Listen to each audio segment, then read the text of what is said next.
ਮੈਂ ਦਫ਼ਤਰੋਂ ਆਉਂਦੇ ਸਮੇਂ ਗੁਲਾਬ ਦੇ ਫੁੱਲ ਲੈ ਕੇ ਆਇਆ ਸੀ। ਮੈਂ ਸੋਚਿਆ ਇਹ ਗੁਲਾਬ ਦੇ ਫੁੱਲ ਅਤੇ ਉਸ ਨੂੰ ਉਹ ਪਿਆਰ ਵੀ ਦੇਵਾਂਗਾ ਜਿਸ ਦੀ ਉਹ ਹੱਕਦਾਰ ਹੈ। ਮੇਨ ਗੇਟ ਦੀ ਚਾਬੀ ਮੇਰੇ ਕੋਲ ਸੀ। ਜਦੋਂ ਮੈਂ ਘਰ ਵਿੱਚ ਦਾਖਲ ਹੋਇਆ ਤਾਂ ਮੈਨੂੰ ਜਾਨਵੀ ਅਤੇ ਅਨੰਨਿਆ ਦੇ ਹੱਸਣ ਦੀਆਂ ਆਵਾਜ਼ਾਂ ਸੁਣਾਈ ਦਿੱਤੀਆਂ। ਮੈਨੂੰ ਪਤਾ ਸੀ ਕਿ ਮੇਰੀ ਬੇਟੀ ਅਨੰਨਿਆ ਜਾਨਵੀ ਦੇ ਨਾਲ ਬੈਠ ਕੇ ਗੱਪਾਂ ਮਾਰ ਰਹੀ ਹੋਵੇਗੀ। ਇਸ ਤਰ੍ਹਾਂ ਹੀ ਹੁੰਦਾ ਸੀ। ਜਦੋਂ ਉਹ ਦੋਵੇਂ ਇਕੱਠੇ ਹੁੰਦੇ ਤਾਂ ਘਰ ਵਿੱਚ ਰੌਣਕ ਆ ਜਾਂਦੀ ਸੀ। ਮੇਰੇ ਘਰ ਦੀਆਂ ਖੁਸ਼ੀਆਂ ਦੋਹਾਂ ਦੀ ਬਦੌਲਤ ਹੀ ਸਨ। ਮੈਂ ਬਹੁਤ ਹੌਲੀ-ਹੌਲੀ ਉਹਨਾਂ ਦੇ ਕਮਰੇ ਵਿੱਚ ਪਹੁੰਚਿਆ, ਪਰ ਉਹਨਾਂ ਵਿਚਕਾਰ ਜੋ ਗੱਲਾਂ ਹੋ ਰਹੀਆਂ ਸਨ ਉਹ ਸੁਣ ਕੇ ਮੇਰੀ ਰੂਹ ਕੰਬ ਗਈ। ਗੁਲਾਬ ਦੇ ਫੁੱਲ ਮੇਰੇ ਹੱਥੋਂ ਨਿਕਲ ਕੇ ਜ਼ਮੀਨ ਤੇ ਡਿੱਗ ਪਏ ਸਨ ਜੋ ਮੈਂ ਜਾਨਵੀ ਲਈ ਲੈ ਕੇ ਆਇਆ ਸੀ। ਉਹਨਾਂ ਦੀਆਂ ਗੱਲਾਂ ਸੁਣ ਕੇ ਮੈਂ ਪੱਥਰ ਬਣ ਗਿਆ ਸੀ। ਜਦੋਂ ਮੇਰੀ ਧੀ 10 ਸਾਲ ਦੀ ਸੀ ਤਾਂ ਮੇਰੀ ਪਤਨੀ ਦਾ ਦੇਹਾਂਤ ਹੋ ਗਿਆ। ਮੈਂ ਦੁਬਾਰਾ ਵਿਆਹ ਨਹੀਂ ਕੀਤਾ। ਮੈਂ ਆਪਣੀ ਧੀ ਨੂੰ ਮਾਂ ਅਤੇ ਪਿਤਾ ਦੋਵਾਂ ਦਾ ਪਿਆਰ ਦਿੱਤਾ ਸੀ, ਪਰ ਫਿਰ ਵੀ ਉਹ ਚੁੱਪਚਾਪ ਰਹਿੰਦੀ ਸੀ ਅਤੇ ਇਸ ਦਾ ਕਾਰਨ ਇਹ ਸੀ ਕਿ ਮੈਂ ਉਸ ਨੂੰ ਪੂਰਾ ਸਮਾਂ ਨਹੀਂ ਦੇ ਸਕਿਆ ਕਿਉਂਕਿ ਮੈਂ ਸਾਰਾ ਦਿਨ ਕੰਮ ਤੇ ਹੁੰਦਾ ਸੀ। ਹਾਲਾਂਕਿ ਮੈਂ ਘਰ ਵਿੱਚ ਇੱਕ ਨੌਕਰਾਣੀ ਵੀ ਰੱਖੀ ਸੀ ਜੋ ਸਵੇਰ ਤੋਂ ਸ਼ਾਮ ਤੱਕ ਕੰਮ ਕਰਦੀ ਸੀ ਅਤੇ ਜਦੋਂ ਮੈਂ ਘਰ ਆਉਂਦਾ ਤਾਂ ਉਹ ਆਪਣੇ ਘਰ ਚਲੀ ਜਾਂਦੀ। ਮੈਂ ਬਾਕੀ ਦਾ ਸਮਾਂ ਉਸ ਨੂੰ ਦੇਣ ਦੀ ਪੂਰੀ ਕੋਸ਼ਿਸ਼ ਕਰਦਾ। ਮੈਂ ਉਸ ਨੂੰ ਉਸ ਦੇ ਸਕੂਲ ਦੇ ਰੁਟੀਨ ਬਾਰੇ ਪੁੱਛਦਾ। ਉਹ ਆਪਣੇ ਅਧਿਆਪਕਾਂ ਅਤੇ ਦੋਸਤਾਂ ਬਾਰੇ ਗੱਲ ਕਰਦੀ ਸੀ, ਪਰ ਉਹ ਖੁੱਲ੍ਹ ਕੇ ਗੱਲ ਨਹੀਂ ਕਰਦੀ ਸੀ। ਉਹ ਸਿਰਫ ਸਵਾਲ ਦਾ ਜਵਾਬ ਹੀ ਦਿੰਦੀ ਸੀ। ਮੈਨੂੰ ਅਹਿਸਾਸ ਹੋ ਗਿਆ ਸੀ ਕਿ ਮੇਰੀ ਧੀ ਅਨੰਨਿਆ ਉਦਾਸ ਰਹਿੰਦੀ ਸੀ ਜਦੋਂ ਤੱਕ ਉਸ ਦੀ ਜ਼ਿੰਦਗੀ ਵਿੱਚ ਜਾਨਵੀ ਨਹੀਂ ਆ ਗਈ ਸੀ। ਜਾਨਵੀ ਕੁਝ ਸਾਲ ਪਹਿਲਾਂ ਹੀ ਸਾਡੇ ਗੁਆਂਢ ਵਿੱਚ ਆਈ ਸੀ ਅਤੇ ਮੇਰੀ ਧੀ ਦੇ ਸਕੂਲ ਵਿੱਚ ਪੜ੍ਹਦੀ ਸੀ। ਉਹ 8ਵੀਂ ਕਲਾਸ ਤੋਂ ਹੀ ਦੋਸਤ ਬਣ ਗਏ ਸਨ ਅਤੇ ਹੁਣ ਮੇਰੀ ਧੀ ਅਨੰਨਿਆ ਹਰ ਵੇਲੇ ਜਾਨਵੀ ਦੇ ਘਰ ਰਹਿੰਦੀ ਸੀ ਜਾਂ ਜਾਨਵੀ ਸਾਡੇ ਘਰ ਆ ਜਾਂਦੀ ਸੀ। ਜਾਨਵੀ ਦੇ ਮਾਤਾ-ਪਿਤਾ ਮਰ ਚੁੱਕੇ ਸਨ। ਉਹ ਆਪਣੇ ਚਾਚੇ ਕੋਲ ਰਹਿੰਦੀ ਸੀ। ਉਸਦੇ ਚਾਚਾ ਜੀ ਨਾਲ ਵੀ ਮੇਰੀ ਬਹੁਤ ਵਧੀਆ ਬੋਲਚਾਲ ਸੀ। ਮੈਂ ਆਪਣਾ ਕਾਰੋਬਾਰ ਚਲਾ ਰਿਹਾ ਸੀ ਜੋ ਪਰਮਾਤਮਾ ਦੀ ਕਿਰਪਾ ਨਾਲ ਬਹੁਤ ਵਧੀਆ ਸੀ। ਵਾਹਿਗੁਰੂ ਦੀ ਕਿਰਪਾ ਨਾਲ ਮੇਰੇ ਘਰ ਪੈਸੇ ਦੀ ਕੋਈ ਕਮੀ ਨਹੀਂ ਸੀ। ਮੇਰੀ ਜ਼ਿੰਦਗੀ ਦਾ ਇੱਕੋ ਇੱਕ ਦੁੱਖ ਇਹ ਸੀ ਕਿ ਮੇਰੀ ਪਤਨੀ ਮੇਰੇ ਨਾਲ ਨਹੀਂ ਸੀ ਤੇ ਉਹ ਮੈਨੂੰ ਛੱਡ ਕੇ ਚਲੀ ਗਈ ਸੀ। ਪਰ ਮੈਂ ਫਿਰ ਕਦੇ ਕਿਸੇ ਵੱਲ ਨਹੀਂ ਦੇਖਿਆ ਕਿਉਂਕਿ ਮੈਂ ਆਪਣੀ ਪਤਨੀ ਰੀਮਾ ਨੂੰ ਬਹੁਤ ਪਿਆਰ ਕਰਦਾ ਸੀ। ਮੈਂ ਬਹੁਤਾ ਬੁੱਢਾ ਨਹੀਂ ਲੱਗਦਾ ਸੀ ਕਿਉਂਕਿ ਮੇਰਾ ਵਿਆਹ ਬਹੁਤ ਛੋਟੀ ਉਮਰ ਵਿੱਚ ਹੋਇਆ ਸੀ ਅਤੇ ਰੀਮਾ ਵੀ ਮੇਰੀ ਦੋਸਤ ਸੀ। ਸਾਡੇ ਵਿਚਕਾਰ ਬਹੁਤ ਪਿਆਰ ਸੀ। ਇਹੀ ਕਾਰਨ ਸੀ ਕਿ ਮੈਂ ਉਸ ਦੀ ਥਾਂ ਕਿਸੇ ਹੋਰ ਨੂੰ ਨਹੀਂ ਦੇ ਸਕਿਆ। ਸਾਡੀ ਕਿਸਮਤ ਵਿੱਚ ਲੰਬੇ ਸਮੇਂ ਲਈ ਇਕੱਠੇ ਰਹਿਣਾ ਨਹੀਂ ਸੀ। ਜਦੋਂ ਤੋਂ ਮੇਰੀ ਧੀ ਦੀ ਜਾਨਵੀ ਨਾਲ ਦੋਸਤੀ ਹੋਈ ਸੀ ਉਹ ਹੱਸਣ ਲੱਗ ਪਈ ਸੀ। ਉਸ ਨੇ ਗੱਲਬਾਤ ਸ਼ੁਰੂ ਕਰ ਦਿੱਤੀ ਸੀ। ਘਰ ਵਿੱਚ ਰੌਣਕ ਜਿਹੀ ਲੱਗੀ ਰਹਿੰਦੀ ਸੀ। ਜਿਸ ਸਮੇਂ ਉਹ ਦੋਵੇਂ ਰਸੋਈ ਵਿੱਚ ਹੁੰਦੀਆਂ ਅਤੇ ਕੁਝ ਖਾਣਾ ਬਣਾ ਰਹੀਆਂ ਹੁੰਦੀਆਂ ਤਾਂ ਸਾਰੀ ਰਸੋਈ ਵਿੱਚ ਬਹੁਤ ਹਲਚਲ ਹੁੰਦੀ ਸੀ ਅਤੇ ਬਾਅਦ ਵਿੱਚ ਉਹ ਮੈਨੂੰ ਆਪਣੇ ਬਣਾਏ ਖਾਣੇ ਦਾ ਸਵਾਦ ਚਖਾਉਂਦੀਆਂ ਸੀ ਅਤੇ ਉਹ ਜਿਵੇਂ ਵੀ ਬਣਾਉਂਦੀਆਂ ਮੈਂ ਕਹਿੰਦਾ ਕਿ ਬਹੁਤ ਮਜ਼ੇਦਾਰ ਹੈ। ਮੇਰੀ ਨਜ਼ਰ ਵਿੱਚ ਜਾਨਵੀ ਵੀ ਮੇਰੀ ਧੀ ਅਨੰਨਿਆ ਵਰਗੀ ਸੀ। ਮੈਂ ਉਸ ਨੂੰ ਵੀ ਧੀ ਕਹਿ ਕੇ ਬੁਲਾਉਂਦਾ ਸੀ। ਸਮਾਂ ਬੀਤਦਾ ਰਿਹਾ ਤੇ ਉਹ ਦੋਵੇਂ ਇੰਟਰਮੀਡੀਏਟ ਪਾਸ ਕਰ ਗਏ।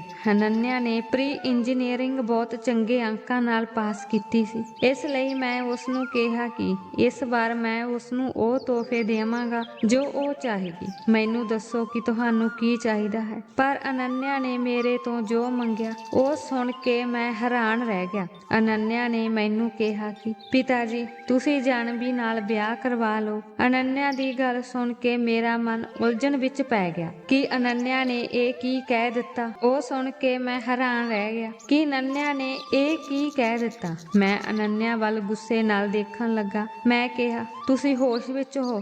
ਤੁਹਾਨੂੰ ਇਸ ਤਰ੍ਹਾਂ ਦੀ ਗੱਲ ਕਰਦੇ ਹੋਏ ਸ਼ਰਮ ਆਉਣੀ ਚਾਹੀਦੀ ਹੈ। ਉਹ ਤੁਹਾਡੀ ਦੋਸਤ ਹੈ। ਉਹ ਮੇਰੇ ਲਈ ਧੀ ਵਰਗੀ ਹੈ ਅਤੇ ਤੁਸੀਂ ਵਿਆਹ ਦੀ ਗੱਲ ਕਰ ਰਹੇ ਹੋ। ਉਹ ਕਹਿਣ ਲੱਗੀ ਕਿ ਉਹ ਮੇਰੀ ਬਹੁਤ ਚੰਗੀ ਦੋਸਤ ਹੈ। ਮੇਰੀ ਉਸ ਨਾਲ ਬਹੁਤ ਦੋਸਤੀ ਹੈ। ਪਾਪਾ ਮੈਂ ਉਸ ਤੋਂ ਬਿਨਾਂ ਨਹੀਂ ਰਹਿ ਸਕਦੀ। ਤੁਸੀਂ ਕਿਰਪਾ ਕਰਕੇ ਉਸ ਨਾਲ ਵਿਆਹ ਕਰ ਲਓ। ਮੈਨੂੰ ਜਾਣਬੀ ਚਾਹੀਦੀ ਹੈ। ਉਸ ਦੀ ਗੱਲ ਸੁਣ ਕੇ ਮੈਨੂੰ ਗੁੱਸਾ ਆ ਗਿਆ। ਮੈਂ ਕਿਹਾ ਕਿ ਉਹ ਕੋਈ ਚੀਜ਼ ਨਹੀਂ ਹੈ ਜੋ ਮੈਂ ਤੁਹਾਨੂੰ ਦੇ ਦਿਆਂ। ਉਸ ਵਿੱਚ ਵੀ ਜਾਨ ਹੈ ਅਤੇ ਮੈਂ ਉਸ ਨੂੰ ਵੀ ਤੁਹਾਡੇ ਵਾਂਗ ਪਿਆਰ ਕਰਦਾ ਹਾਂ। ਮੈਂ ਕਿਸੇ ਵੀ ਕੀਮਤ ਤੇ ਇਹ ਕਦਮ ਨਹੀਂ ਚੁੱਕਾਂਗਾ ਜਿਸ ਨਾਲ ਮੈਨੂੰ ਜਾਣਬੀ ਅਤੇ ਉਸ ਦੇ ਚਾਚੇ ਦੇ ਸਾਹਮਣੇ ਸ਼ਰਮਿੰਦਾ ਹੋਣਾ ਪਵੇ। ਅਨੰਨਿਆ, ਤੁਸੀਂ ਸੋਚ ਵੀ ਕਿਵੇਂ ਸਕਦੇ ਹੋ? ਇਹ ਸਭ ਸੁਣ ਕੇ ਮੇਰਾ ਦਿਮਾਗ ਚਕਰਾ ਗਿਆ। ਉਹ ਕੁੜੀ ਮੇਰੇ ਬਾਰੇ ਕੀ ਸੋਚਦੀ ਹੋਵੇਗੀ? ਹਾਲਾਂਕਿ ਮੈਂ ਉਸ ਵਿੱਚ ਅਤੇ ਤੁਹਾਡੇ ਵਿੱਚ ਕਦੇ ਕੋਈ ਫਰਕ ਨਹੀਂ ਸਮਝਿਆ। ਤੇਰੇ ਵਾਂਗ ਮੈਂ ਜਾਣਬੀ ਨੂੰ ਵੀ ਆਪਣੀ ਧੀ ਹੀ ਸਮਝਦਾ ਹਾਂ। ਧਿਆਨ ਰੱਖੋ ਕਿ ਤੁਸੀਂ ਮੈਨੂੰ ਦੁਬਾਰਾ ਅਜਿਹਾ ਕੁਝ ਕਹੋਗੇ। ਅੱਜ ਤੱਕ ਮੈਂ ਅਨੰਨਿਆ ਨੂੰ ਕਦੇ ਝਿੜਕਿਆ ਨਹੀਂ ਸੀ, ਪਰ ਅੱਜ ਉਸ ਦੀ ਗੱਲ ਅਜਿਹੀ ਸੀ ਕਿ ਮੇਰੇ ਬੋਲਣ ਦਾ ਅੰਦਾਜ਼ ਕਠੋਰ ਹੋ ਗਿਆ ਸੀ। ਮੇਰਾ ਮਨ ਸਵੀਕਾਰ ਨਹੀਂ ਕਰ ਰਿਹਾ ਸੀ ਕਿ ਉਹ ਇਹ ਸਭ ਕਿਵੇਂ ਸੋਚ ਸਕਦੀ ਸੀ। ਮੇਰੀਆਂ ਸਖਤ ਗੱਲਾਂ ਸੁਣ ਕੇ ਅਨੰਨਿਆ ਰੋਂਦੀ ਹੋਈ ਮੇਰੇ ਕੋਲੋਂ ਉੱਠ ਕੇ ਚਲੀ ਗਈ। ਮੈਂ ਸੋਚਿਆ ਕਿ ਉਹ ਆਪਣੇ ਆਪ ਸਮਝ ਜਾਵੇਗੀ, ਪਰ ਮੈਂ ਇਸ ਨੂੰ ਪੂਰੀ ਤਰ੍ਹਾਂ ਭੁੱਲ ਗਿਆ ਸੀ। ਪਰ ਅਨੰਨਿਆ ਨੇ ਖਾਣਾ ਪੀਣਾ ਤੱਕ ਛੱਡ ਦਿੱਤਾ ਅਤੇ ਆਪਣੇ ਕਮਰੇ ਵਿੱਚ ਹੀ ਪਈ ਰਹਿੰਦੀ। ਮੈਂ ਕਾਰਨ ਪੁੱਛਦਾ ਤਾਂ ਉਹ ਕਹਿੰਦੀ ਕਿ ਤੁਸੀਂ ਜਾਣਬੀ ਨਾਲ ਵਿਆਹ ਲਈ ਰਾਜੀ ਹੋ ਜਾਓ। ਮੈਂ ਉਸ ਦੇ ਕਹਿਣ ਤੇ ਕਿਸੇ ਕੁੜੀ ਦੀ ਜ਼ਿੰਦਗੀ ਕਿਵੇਂ ਖਰਾਬ ਕਰ ਸਕਦਾ ਸੀ। ਮੈਂ ਅਨੰਨਿਆ ਨੂੰ ਬਹੁਤ ਸਮਝਾਉਣ ਦੀ ਕੋਸ਼ਿਸ਼ ਕੀਤੀ। ਇਹ ਸਭ ਪਾਗਲਪਨ ਦੀਆਂ ਗੱਲਾਂ ਹਨ, ਪਰ ਉਹ ਮੇਰੀ ਗੱਲ ਸੁਣਨ ਨੂੰ ਤਿਆਰ ਨਹੀਂ ਸੀ। ਉਹ 2 ਦਿਨ ਤੱਕ ਭੁੱਖੀ ਰਹੀ। ਤੀਜੇ ਦਿਨ ਉਹ ਕਮਜ਼ੋਰ ਕਾਰਨ ਬੇਹੋਸ਼ ਹੋ ਗਈ। ਮੈਂ ਹੁਣ ਉਸ ਸਾਹਮਣੇ ਆਪਣੇ ਆਪ ਨੂੰ ਬੇਵੱਸ ਮਹਿਸੂਸ ਕਰ ਰਿਹਾ ਸੀ। ਜੇ ਮੈਂ ਉਸ ਦੀ ਗੱਲ ਮੰਨ ਵੀ ਲੈਂਦਾ ਤਾਂ ਉਸ ਦਾ ਚਾਚਾ ਇਹ ਸੁਣਦੇ ਹੀ ਉਸ ਨੂੰ ਸਾਡੇ ਘਰ ਭੇਜਣਾ ਹੀ ਬੰਦ ਕਰ ਦਿੰਦਾ। ਬੇਹੋਸ਼ੀ ਵਿੱਚ ਵੀ ਅਨੰਨਿਆ ਜਾਣਬੀ ਦਾ ਨਾਮ ਲੈ ਰਹੀ ਸੀ, ਪਰ ਹੁਣ ਤੱਕ ਮੈਂ ਇਸ ਗੱਲ ਦੀ ਜਾਣਕਾਰੀ ਜਾਣਬੀ ਨੂੰ ਨਹੀਂ ਦਿੱਤੀ ਸੀ। ਪਰ ਹੁਣ ਮੈਂ ਬੇਵੱਸ ਹੋ ਗਿਆ ਸੀ। ਬੇਹੋਸ਼ੀ ਵਿੱਚ ਵੀ ਅਨੰਨਿਆ ਜਾਣਬੀ ਦਾ ਨਾਮ ਹੀ ਲੈ ਰਹੀ ਸੀ। 3 ਦਿਨਾਂ ਦੇ ਅੰਦਰ ਮੇਰੀ ਬੇਟੀ ਦਾ ਚਿਹਰਾ ਮੁਰਝਾ ਗਿਆ ਸੀ। ਬੇਵੱਸ ਹੋ ਕੇ ਅਤੇ ਅਨੰਨਿਆ ਦੀ ਹਾਲਤ ਦੇਖ ਕੇ ਮੈਂ ਜਾਣਬੀ ਨੂੰ ਫੋਨ ਕੀਤਾ। ਅਨੰਨਿਆ ਦੇ ਬਿਮਾਰ ਹੋਣ ਦੀ ਖਬਰ ਸੁਣਦਿਆਂ ਹੀ ਜਾਣਬੀ ਤੁਰੰਤ ਹਸਪਤਾਲ ਦੇ ਕਮਰੇ ਵਿੱਚ ਪਹੁੰਚ ਗਈ ਅਤੇ ਸਿੱਧੀ ਅਨੰਨਿਆ ਦੇ ਕੋਲ ਜਾ ਕੇ ਖੜੀ ਹੋ ਗਈ। ਜਾਣਬੀ ਕਹਿਣ ਲੱਗੀ, ਤੈਨੂੰ ਕੀ ਹੋ ਗਿਆ ਹੈ ਅਨੰਨਿਆ? ਜਾਣਬੀ ਅਨੰਨਿਆ ਲਈ ਬੇਹੱਦ ਚਿੰਤਤ ਸੀ। ਜਾਣਬੀ ਦੀ ਆਵਾਜ਼ ਸੁਣ ਕੇ ਅਨੰਨਿਆ ਨੇ ਵੀ ਅੱਖਾਂ ਖੋਲ੍ਹੀਆਂ ਅਤੇ ਆਪਣੇ ਸਾਹਮਣੇ ਜਾਣਬੀ ਨੂੰ ਦੇਖ ਕੇ ਰੋਣ ਲੱਗ ਪਈ। ਉਸਨੇ ਕਿਹਾ, ਮੇਰੇ ਪਿਤਾ ਜੀ ਮੈਨੂੰ ਬਿਲਕੁਲ ਵੀ ਪਿਆਰ ਨਹੀਂ ਕਰਦੇ। ਉਹ ਮੇਰੀ ਛੋਟੀ ਜਿਹੀ ਗੱਲ ਮੰਨਣ ਨੂੰ ਵੀ ਤਿਆਰ ਨਹੀਂ ਹਨ। ਮੈਂ ਆਪਣੇ ਪਿਤਾ ਜੀ ਨੂੰ ਤੇਰੇ ਨਾਲ ਵਿਆਹ ਕਰਨ ਲਈ ਕਿਹਾ ਸੀ, ਪਰ ਉਹਨਾਂ ਨੇ ਸਾਫ਼ ਇਨਕਾਰ ਕਰ ਦਿੱਤਾ। ਉਹ ਮੇਰੀ ਇੰਨੀ ਗੱਲ ਮੰਨਣ ਲਈ ਵੀ ਤਿਆਰ ਨਹੀਂ ਹਨ। ਮੈਨੂੰ ਨਹੀਂ ਪਤਾ ਸੀ ਕਿ ਅਨੰਨਿਆ ਜਾਣਬੀ ਦੇ ਸਾਹਮਣੇ ਇਹ ਗੱਲ ਕਰ ਦੇਵੇਗੀ। ਪਤਾ ਨਹੀਂ ਉਹ ਕੀ ਸੋਚ ਰਹੀ ਹੋਵੇਗੀ ਮੇਰੇ ਬਾਰੇ। ਇਹ ਅਨੰਨਿਆ ਵੀ ਪਤਾ ਨਹੀਂ ਕਿਹੋ ਜਿਹੀ ਕੁੜੀ ਹੈ। ਮੈਂ ਝਟ ਕਮਰੇ ਵਿੱਚੋਂ ਨਿਕਲ ਕੇ ਬਾਹਰ ਖੜਾ ਹੋ ਗਿਆ। ਮੈਂ ਜਾਣਬੀ ਨਾਲ ਅੱਖਾਂ ਕਿਵੇਂ ਮਿਲਾ ਸਕਦਾ ਸੀ? ਮੇਰੀ ਬੇਟੀ ਨੇ ਮੈਨੂੰ ਜਾਣਬੀ ਦੇ ਸਾਹਮਣੇ ਸ਼ਰਮਿੰਦਾ ਕਰ ਦਿੱਤਾ ਸੀ। ਮੈਂ ਜੇਬ ਵਿੱਚੋਂ ਇੱਕ ਸਿਗਰਟ ਕੱਢੀ, ਜਗਾਈ ਅਤੇ ਸਿਗਰਟ ਪੀਣ ਲੱਗ ਪਿਆ। ਮੈਂ ਸਿਗਰਟ ਦਾ ਆਦੀ ਨਹੀਂ ਸੀ, ਪਰ ਮੇਰੀ ਧੀ ਨੇ ਮੈਨੂੰ ਜੋ ਮੁਸੀਬਤ ਦਿੱਤੀ ਸੀ ਉਸ ਕਾਰਨ ਮੈਂ ਚਿੰਤਾ ਅਤੇ ਉਦਾਸੀ ਦੇ ਕਾਰਨ ਸਿਗਰਟ ਪੀਣੀ ਸ਼ੁਰੂ ਕਰ ਦਿੱਤੀ। ਕੁਝ ਦੇਰ ਬਾਅਦ ਜਾਣਬੀ ਬਾਹਰ ਆ ਗਈ। ਮੈਂ ਕਮਰੇ ਦੇ ਬਾਹਰ ਹੀ ਖੜਾ ਸੀ। ਜਿਵੇਂ ਹੀ ਮੈਂ ਜਾਣਬੀ ਵੱਲ ਦੇਖਿਆ ਤਾਂ ਮੈਂ ਆਪਣੀਆਂ ਨਜ਼ਰਾਂ ਝੁਕਾ ਲਈਆਂ। ਕੁਝ ਨਾ ਕਰਨ ਦੇ ਬਾਵਜੂਦ ਮੈਂ ਆਪਣੇ ਆਪ ਨੂੰ ਦੋਸ਼ੀ ਮਹਿਸੂਸ ਕਰ ਰਿਹਾ ਸੀ। ਉਹ ਮੇਰੇ ਕੋਲ ਆਈ ਅਤੇ ਕਹਿਣ ਲੱਗੀ, ਮੇਰੇ ਨਾਲ ਵਿਆਹ ਕਰ ਲਓ ਅਮਿਤ। ਇਹ ਸੁਣ ਕੇ ਮੇਰੇ ਹੋਸ਼ ਉੱਡ ਗਏ। ਅੱਜ ਤੱਕ ਜਿਹੜੀ ਕੁੜੀ ਮੈਨੂੰ ਅੰਕਲ ਕਹਿ ਕੇ ਬੁਲਾਉਂਦੀ ਸੀ, ਉਹ ਮੇਰਾ ਨਾਮ ਲੈ ਕੇ ਕਹਿ ਰਹੀ ਸੀ ਕਿ ਅਮਿਤ ਮੇਰੇ ਨਾਲ ਵਿਆਹ ਕਰ ਲਓ। ਮੈਂ ਉੱਥੇ ਘਬਰਾਹਟ ਵਿੱਚ ਖੜਾ ਸੀ। ਮੈਂ ਸੋਚਿਆ ਸ਼ਾਇਦ ਅਨੰਨਿਆ ਨੇ ਉਸ ਨੂੰ ਇਮੋਸ਼ਨਲੀ ਬਲੈਕਮੇਲ ਕੀਤਾ ਹੈ, ਜਿਵੇਂ ਉਹ ਮੈਨੂੰ ਲੰਬੇ ਸਮੇਂ ਤੋਂ ਬਲੈਕਮੇਲ ਕਰ ਰਹੀ ਸੀ। ਮੈਂ ਕਿਹਾ, ਅਨੰਨਿਆ ਦੀ ਗੱਲ ਨੂੰ ਗੰਭੀਰਤਾ ਨਾਲ ਨਾ ਲਓ। ਉਹ ਮੂਰਖ ਹੈ। ਮੈਂ ਤੁਹਾਨੂੰ ਕਦੇ ਇਸ ਨਜ਼ਰ ਨਾਲ ਨਹੀਂ ਵੇਖਿਆ ਅਤੇ ਨਾ ਹੀ ਮੈਂ ਤੁਹਾਨੂੰ ਕਦੇ ਵੇਖ ਸਕਦਾ ਹਾਂ। ਤੁਸੀਂ ਮੇਰੀ ਧੀ ਦੀ ਦੋਸਤ ਹੋ। ਮੈਂ ਤੁਹਾਨੂੰ ਅਨੰਨਿਆ ਵਾਂਗ ਪਿਆਰ ਕਰਦਾ ਹਾਂ। ਅਨੰਨਿਆ ਭਾਵੁਕ ਹੈ। ਉਸ ਨੂੰ ਇਹਨਾਂ ਗੱਲਾਂ ਦੀ ਸਮਝ ਨਹੀਂ ਹੈ, ਪਰ ਕਿਰਪਾ ਕਰਕੇ ਉਸ ਦੀਆਂ ਗੱਲਾਂ ਦਾ ਬੁਰਾ ਨਾ ਮੰਨਿਓ। ਉਹ ਤੁਹਾਨੂੰ ਪਿਆਰ ਕਰਦੀ ਹੈ ਅਤੇ ਇਸ ਪਿਆਰ ਦੇ ਕਾਰਨ ਉਹ ਇਹ ਫਾਲਤੂ ਗੱਲ ਮਨ ਵਿੱਚ ਲੈ ਕੇ ਬੈਠੀ ਹੈ। ਇਸ ਲਈ ਉਸਨੇ ਤੁਹਾਨੂੰ ਇਹ ਸਭ ਕਿਹਾ ਹੈ। ਪਰ ਚਿੰਤਾ ਨਾ ਕਰੋ, ਮੈਂ ਉਸਨੂੰ ਸਮਝਾ ਦੇਵਾਂਗਾ। ਪਰ ਉਹ ਕਹਿਣ ਲੱਗੀ ਕਿ ਇਹ ਸਿਰਫ ਅਨੰਨਿਆ ਦੀ ਨਹੀਂ, ਮੇਰੀ ਵੀ ਇੱਛਾ ਹੈ। ਜਾਨਵੀ ਦੀ ਇਸ ਗੱਲ ਨੇ ਮੈਨੂੰ ਹੈਰਾਨ ਕਰ ਦਿੱਤਾ ਸੀ। ਮੈਂ ਬੜੀ ਹੈਰਾਨੀ ਅਤੇ ਅਵਿਸ਼ਵਾਸ ਨਾਲ ਉਸ ਵੱਲ ਦੇਖ ਰਿਹਾ ਸੀ। ਮੈਨੂੰ ਲੱਗਾ ਕਿ ਮੇਰੇ ਕੋਲ ਸ਼ਬਦ ਹੀ ਖਤਮ ਹੋ ਗਏ ਹਨ। ਮੈਂ ਕੀ ਸੁਣ ਰਿਹਾ ਸੀ ਅਤੇ ਕਿਸ ਤੋਂ ਸੁਣ ਰਿਹਾ ਸੀ? ਮੇਰਾ ਤਾਂ ਬੋਲਣਾ ਬੰਦ ਹੋ ਗਿਆ ਸੀ। ਮੈਨੂੰ ਉਸ ਲਈ ਤਰਸ ਵੀ ਆ ਰਿਹਾ ਸੀ ਤੇ ਗੁੱਸਾ ਵੀ। ਉਹ ਕੁੜੀ ਮੇਰੇ ਬਾਰੇ ਇਹ ਸਭ ਕਿਵੇਂ ਸੋਚ ਸਕਦੀ ਹੈ? ਮੈਂ ਉਸਦੇ ਪਿਤਾ ਦੀ ਉਮਰ ਦਾ ਹਾਂ। ਮੈਨੂੰ ਲੱਗਾ ਕਿ ਮੈਨੂੰ ਉਸ ਨਾਲ ਗੱਲ ਹੀ ਨਹੀਂ ਕਰਨੀ ਚਾਹੀਦੀ। ਇਸ ਲਈ ਮੈਂ ਆਪਣਾ ਮੂੰਹ ਫੇਰ ਲਿਆ ਅਤੇ ਆਪਣੇ ਹੱਥ ਵਿੱਚ ਫੜੀ ਸਿਗਰਟ ਨੂੰ ਬੁੱਲਾਂ ਵਿੱਚ ਦਬਾ ਲਿਆ। ਮੇਰੇ ਚਿਹਰੇ ਤੇ ਗੁੱਸੇ ਦੀਆਂ ਲਕੀਰਾਂ ਸਾਫ਼ ਦਿਖਾਈ ਦੇ ਰਹੀਆਂ ਸਨ। ਮੈਂ ਉਸ ਨੂੰ ਗੁੱਸੇ ਵਿੱਚ ਕਿਹਾ ਕਿ ਅੱਜ ਤੋਂ ਸਾਡੇ ਘਰ ਨਾ ਆਉਣਾ। ਮੈਂ ਤੁਹਾਡੇ ਬਾਰੇ ਕੀ ਸੋਚ ਰਿਹਾ ਸੀ ਅਤੇ ਤੁਸੀਂ ਕੀ ਕਹਿ ਰਹੇ ਹੋ? ਤੁਹਾਨੂੰ ਦੋਹਾਂ ਨੂੰ ਸ਼ਰਮ ਆਉਣੀ ਚਾਹੀਦੀ ਹੈ। ਮੈਂ ਹੈਰਾਨ ਸੀ ਕਿ ਉਹ ਅਜਿਹਾ ਕਿਉਂ ਚਾਹੁੰਦੀ ਸੀ।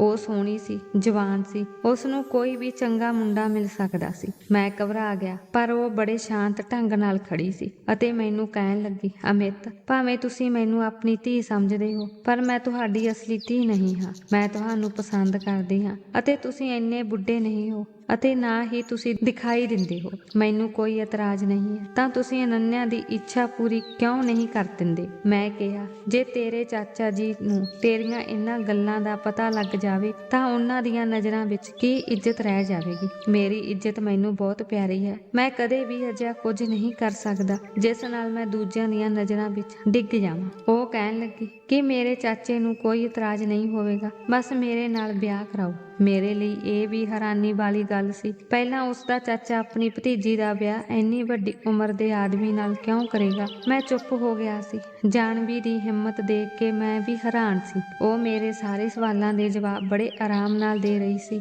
ਅਤੇ ਫਿਰ ਉੱਥੋਂ ਚਲੀ ਗਈ। ਸ਼ਾਮ ਤੱਕ ਅਨੰਨਿਆ ਵੀ ਠੀਕ ਹੋ ਗਈ ਸੀ, ਇਸ ਲਈ ਮੈਂ ਉਸਨੂੰ ਘਰ ਲੈ ਆਇਆ। ਉਹ ਫਿਰ ਕਹਿਣ ਲੱਗੀ ਕਿ ਹੁਣ ਤਾਂ ਜਾਨਵੀ ਨੂੰ ਵੀ ਇਸ ਮਾਮਲੇ ਤੇ ਕੋਈ ਇਤਰਾਜ਼ ਨਹੀਂ ਹੈ। ਫਿਰ ਤੁਸੀਂ ਸਹਿਮਤ ਕਿਉਂ ਨਹੀਂ ਹੋ? ਹੁਣ ਮੈਂ ਉਸ ਅੱਗੇ ਝੁਕ ਗਿਆ ਸੀ। ਮੈਨੂੰ ਵਿਆਹ ਦੀ ਲੋੜ ਨਹੀਂ ਸੀ ਤੇ ਨਾ ਹੀ ਮੈਂ ਵਿਆਹ ਦਾ ਚਾਹਵਾਨ ਸੀ। ਇਹ ਸਿਰਫ ਮੇਰੀ ਬੇਟੀ ਦੀ ਜਿੱਦ ਸੀ ਅਤੇ ਜਦੋਂ ਜਾਨਵੀ ਨੂੰ ਕੋਈ ਇਤਰਾਜ਼ ਨਹੀਂ ਸੀ ਤਾਂ ਮੈਂ ਅਨੰਨਿਆ ਨੂੰ ਕਿੰਨਾ ਚਿਰ ਇਨਕਾਰ ਕਰਦਾ। ਇਸ ਲਈ ਮੈਂ ਖੁਦ ਜਾਨਵੀ ਦੇ ਅੰਕਲ ਨਾਲ ਇਸ ਗੱਲ ਦਾ ਜ਼ਿਕਰ ਕੀਤਾ ਸੀ। ਉਹ ਮੈਨੂੰ ਕਹਿਣ ਲੱਗਾ, ਮੈਨੂੰ ਵਿਆਹ ਵਿੱਚ ਕੋਈ ਇਤਰਾਜ਼ ਨਹੀਂ ਹੈ।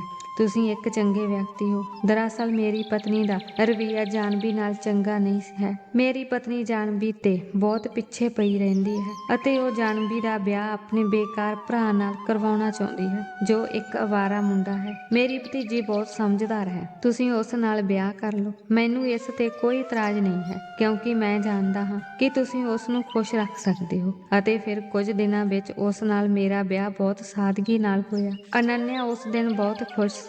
ਰਾਤ ਨੂੰ ਜਾਨਵੀ ਮੇਰੇ ਕਮਰੇ ਵਿੱਚ ਮੇਰੇ ਬੈੱਡ ਤੇ ਮੇਰੀ ਪਤਨੀ ਬਣ ਕੇ ਬੈਠੀ ਸੀ, ਪਰ ਮੇਰੇ ਦਿਲ ਵਿੱਚ ਇਸ ਵਿਆਹ ਨੂੰ ਲੈ ਕੇ ਕੋਈ ਜਜ਼ਬਾਤ ਨਹੀਂ ਸਨ। ਇੰਨੀ ਕਾਹਲੀ ਵਿੱਚ ਬਣਿਆ ਇਹ ਰਿਸ਼ਤਾ, ਉਹ ਵੀ ਇੰਨੀ ਛੋਟੀ ਉਮਰ ਦੀ ਲੜਕੀ ਨਾਲ, ਜਿਸ ਲਈ ਮੈਂ ਬਿਲਕੁਲ ਵੀ ਮਾਨਸਿਕ ਤੌਰ ਤੇ ਤਿਆਰ ਨਹੀਂ ਸੀ। ਮੈਂ ਕੁਝ ਸਮਾਂ ਬਾਹਰ ਸੋਫੇ ਤੇ ਬੈਠਾ ਰਿਹਾ। ਅਨੰਨਿਆ ਵੀ ਆਪਣੇ ਕਮਰੇ ਵਿੱਚ ਸੁੱਤੀ ਪਈ ਸੀ ਤੇ ਮੈਂ ਇਸ ਅਚਨਚੇਤ ਰਿਸ਼ਤੇ ਤੋਂ ਫਿਕਰਮੰਦ ਬੈਠਾ ਸੀ। ਮੈਂ ਆਪਣੇ ਆਪ ਨੂੰ ਸਮਝਾਉਣ ਲੱਗਾ ਕਿ ਜੇ ਜਾਨਵੀ ਨੂੰ ਕੋਈ ਇਤਰਾਜ਼ ਨਹੀਂ ਹੈ ਅਤੇ ਉਸਨੇ ਇਸ ਰਿਸ਼ਤੇ ਨੂੰ ਦਿਲੋਂ ਸਵੀਕਾਰ ਕੀਤਾ ਹੈ ਤਾਂ ਮੈਨੂੰ ਵੀ ਇਸ ਰਿਸ਼ਤੇ ਨੂੰ ਦਿਲੋਂ ਸਵੀਕਾਰ ਕਰਨਾ ਚਾਹੀਦਾ ਹੈ। ਮੈਂ ਆਪਣੇ ਆਪ ਨੂੰ ਮਾਨਸਿਕ ਤੌਰ ਤੇ ਤਿਆਰ ਕਰਨ ਦੀ ਕੋਸ਼ਿਸ਼ ਕਰ ਰਿਹਾ ਸੀ, ਪਰ ਮੈਂ ਕੁਝ ਘਬਰਾਹਟ ਵਿੱਚ ਆਪਣੇ ਕਮਰੇ ਵਿੱਚ ਚਲਾ ਗਿਆ। ਜਿਵੇਂ ਹੀ ਮੈਂ ਕਮਰੇ ਵਿੱਚ ਦਾਖਲ ਹੋਇਆ, ਜਾਨਵੀ ਦੁਲਹਨ ਦੇ ਪਹਿਰਾਵੇ ਵਿੱਚ ਬੈਠੀ ਸੀ। ਮੇਰੇ ਆਉਣ ਤੇ ਉਹ ਠੀਕ ਹੋ ਕੇ ਬੈਠ ਗਈ। ਮੇਰੇ ਮਨ ਦਿਮਾਗ ਵਿੱਚ ਉਲਝਣ ਸੀ ਕਿ ਮੈਂ ਉਸ ਨਾਲ ਕੀ ਗੱਲ ਕਰਾਂ, ਕਿਉਂਕਿ ਇਸ ਵੇਲੇ ਮੇਰੇ ਮਨ ਵਿੱਚ ਉਸ ਪ੍ਰਤੀ ਕੋਈ ਭਾਵਨਾ ਨਹੀਂ ਸੀ। ਫਿਰ ਵੀ ਮੈਂ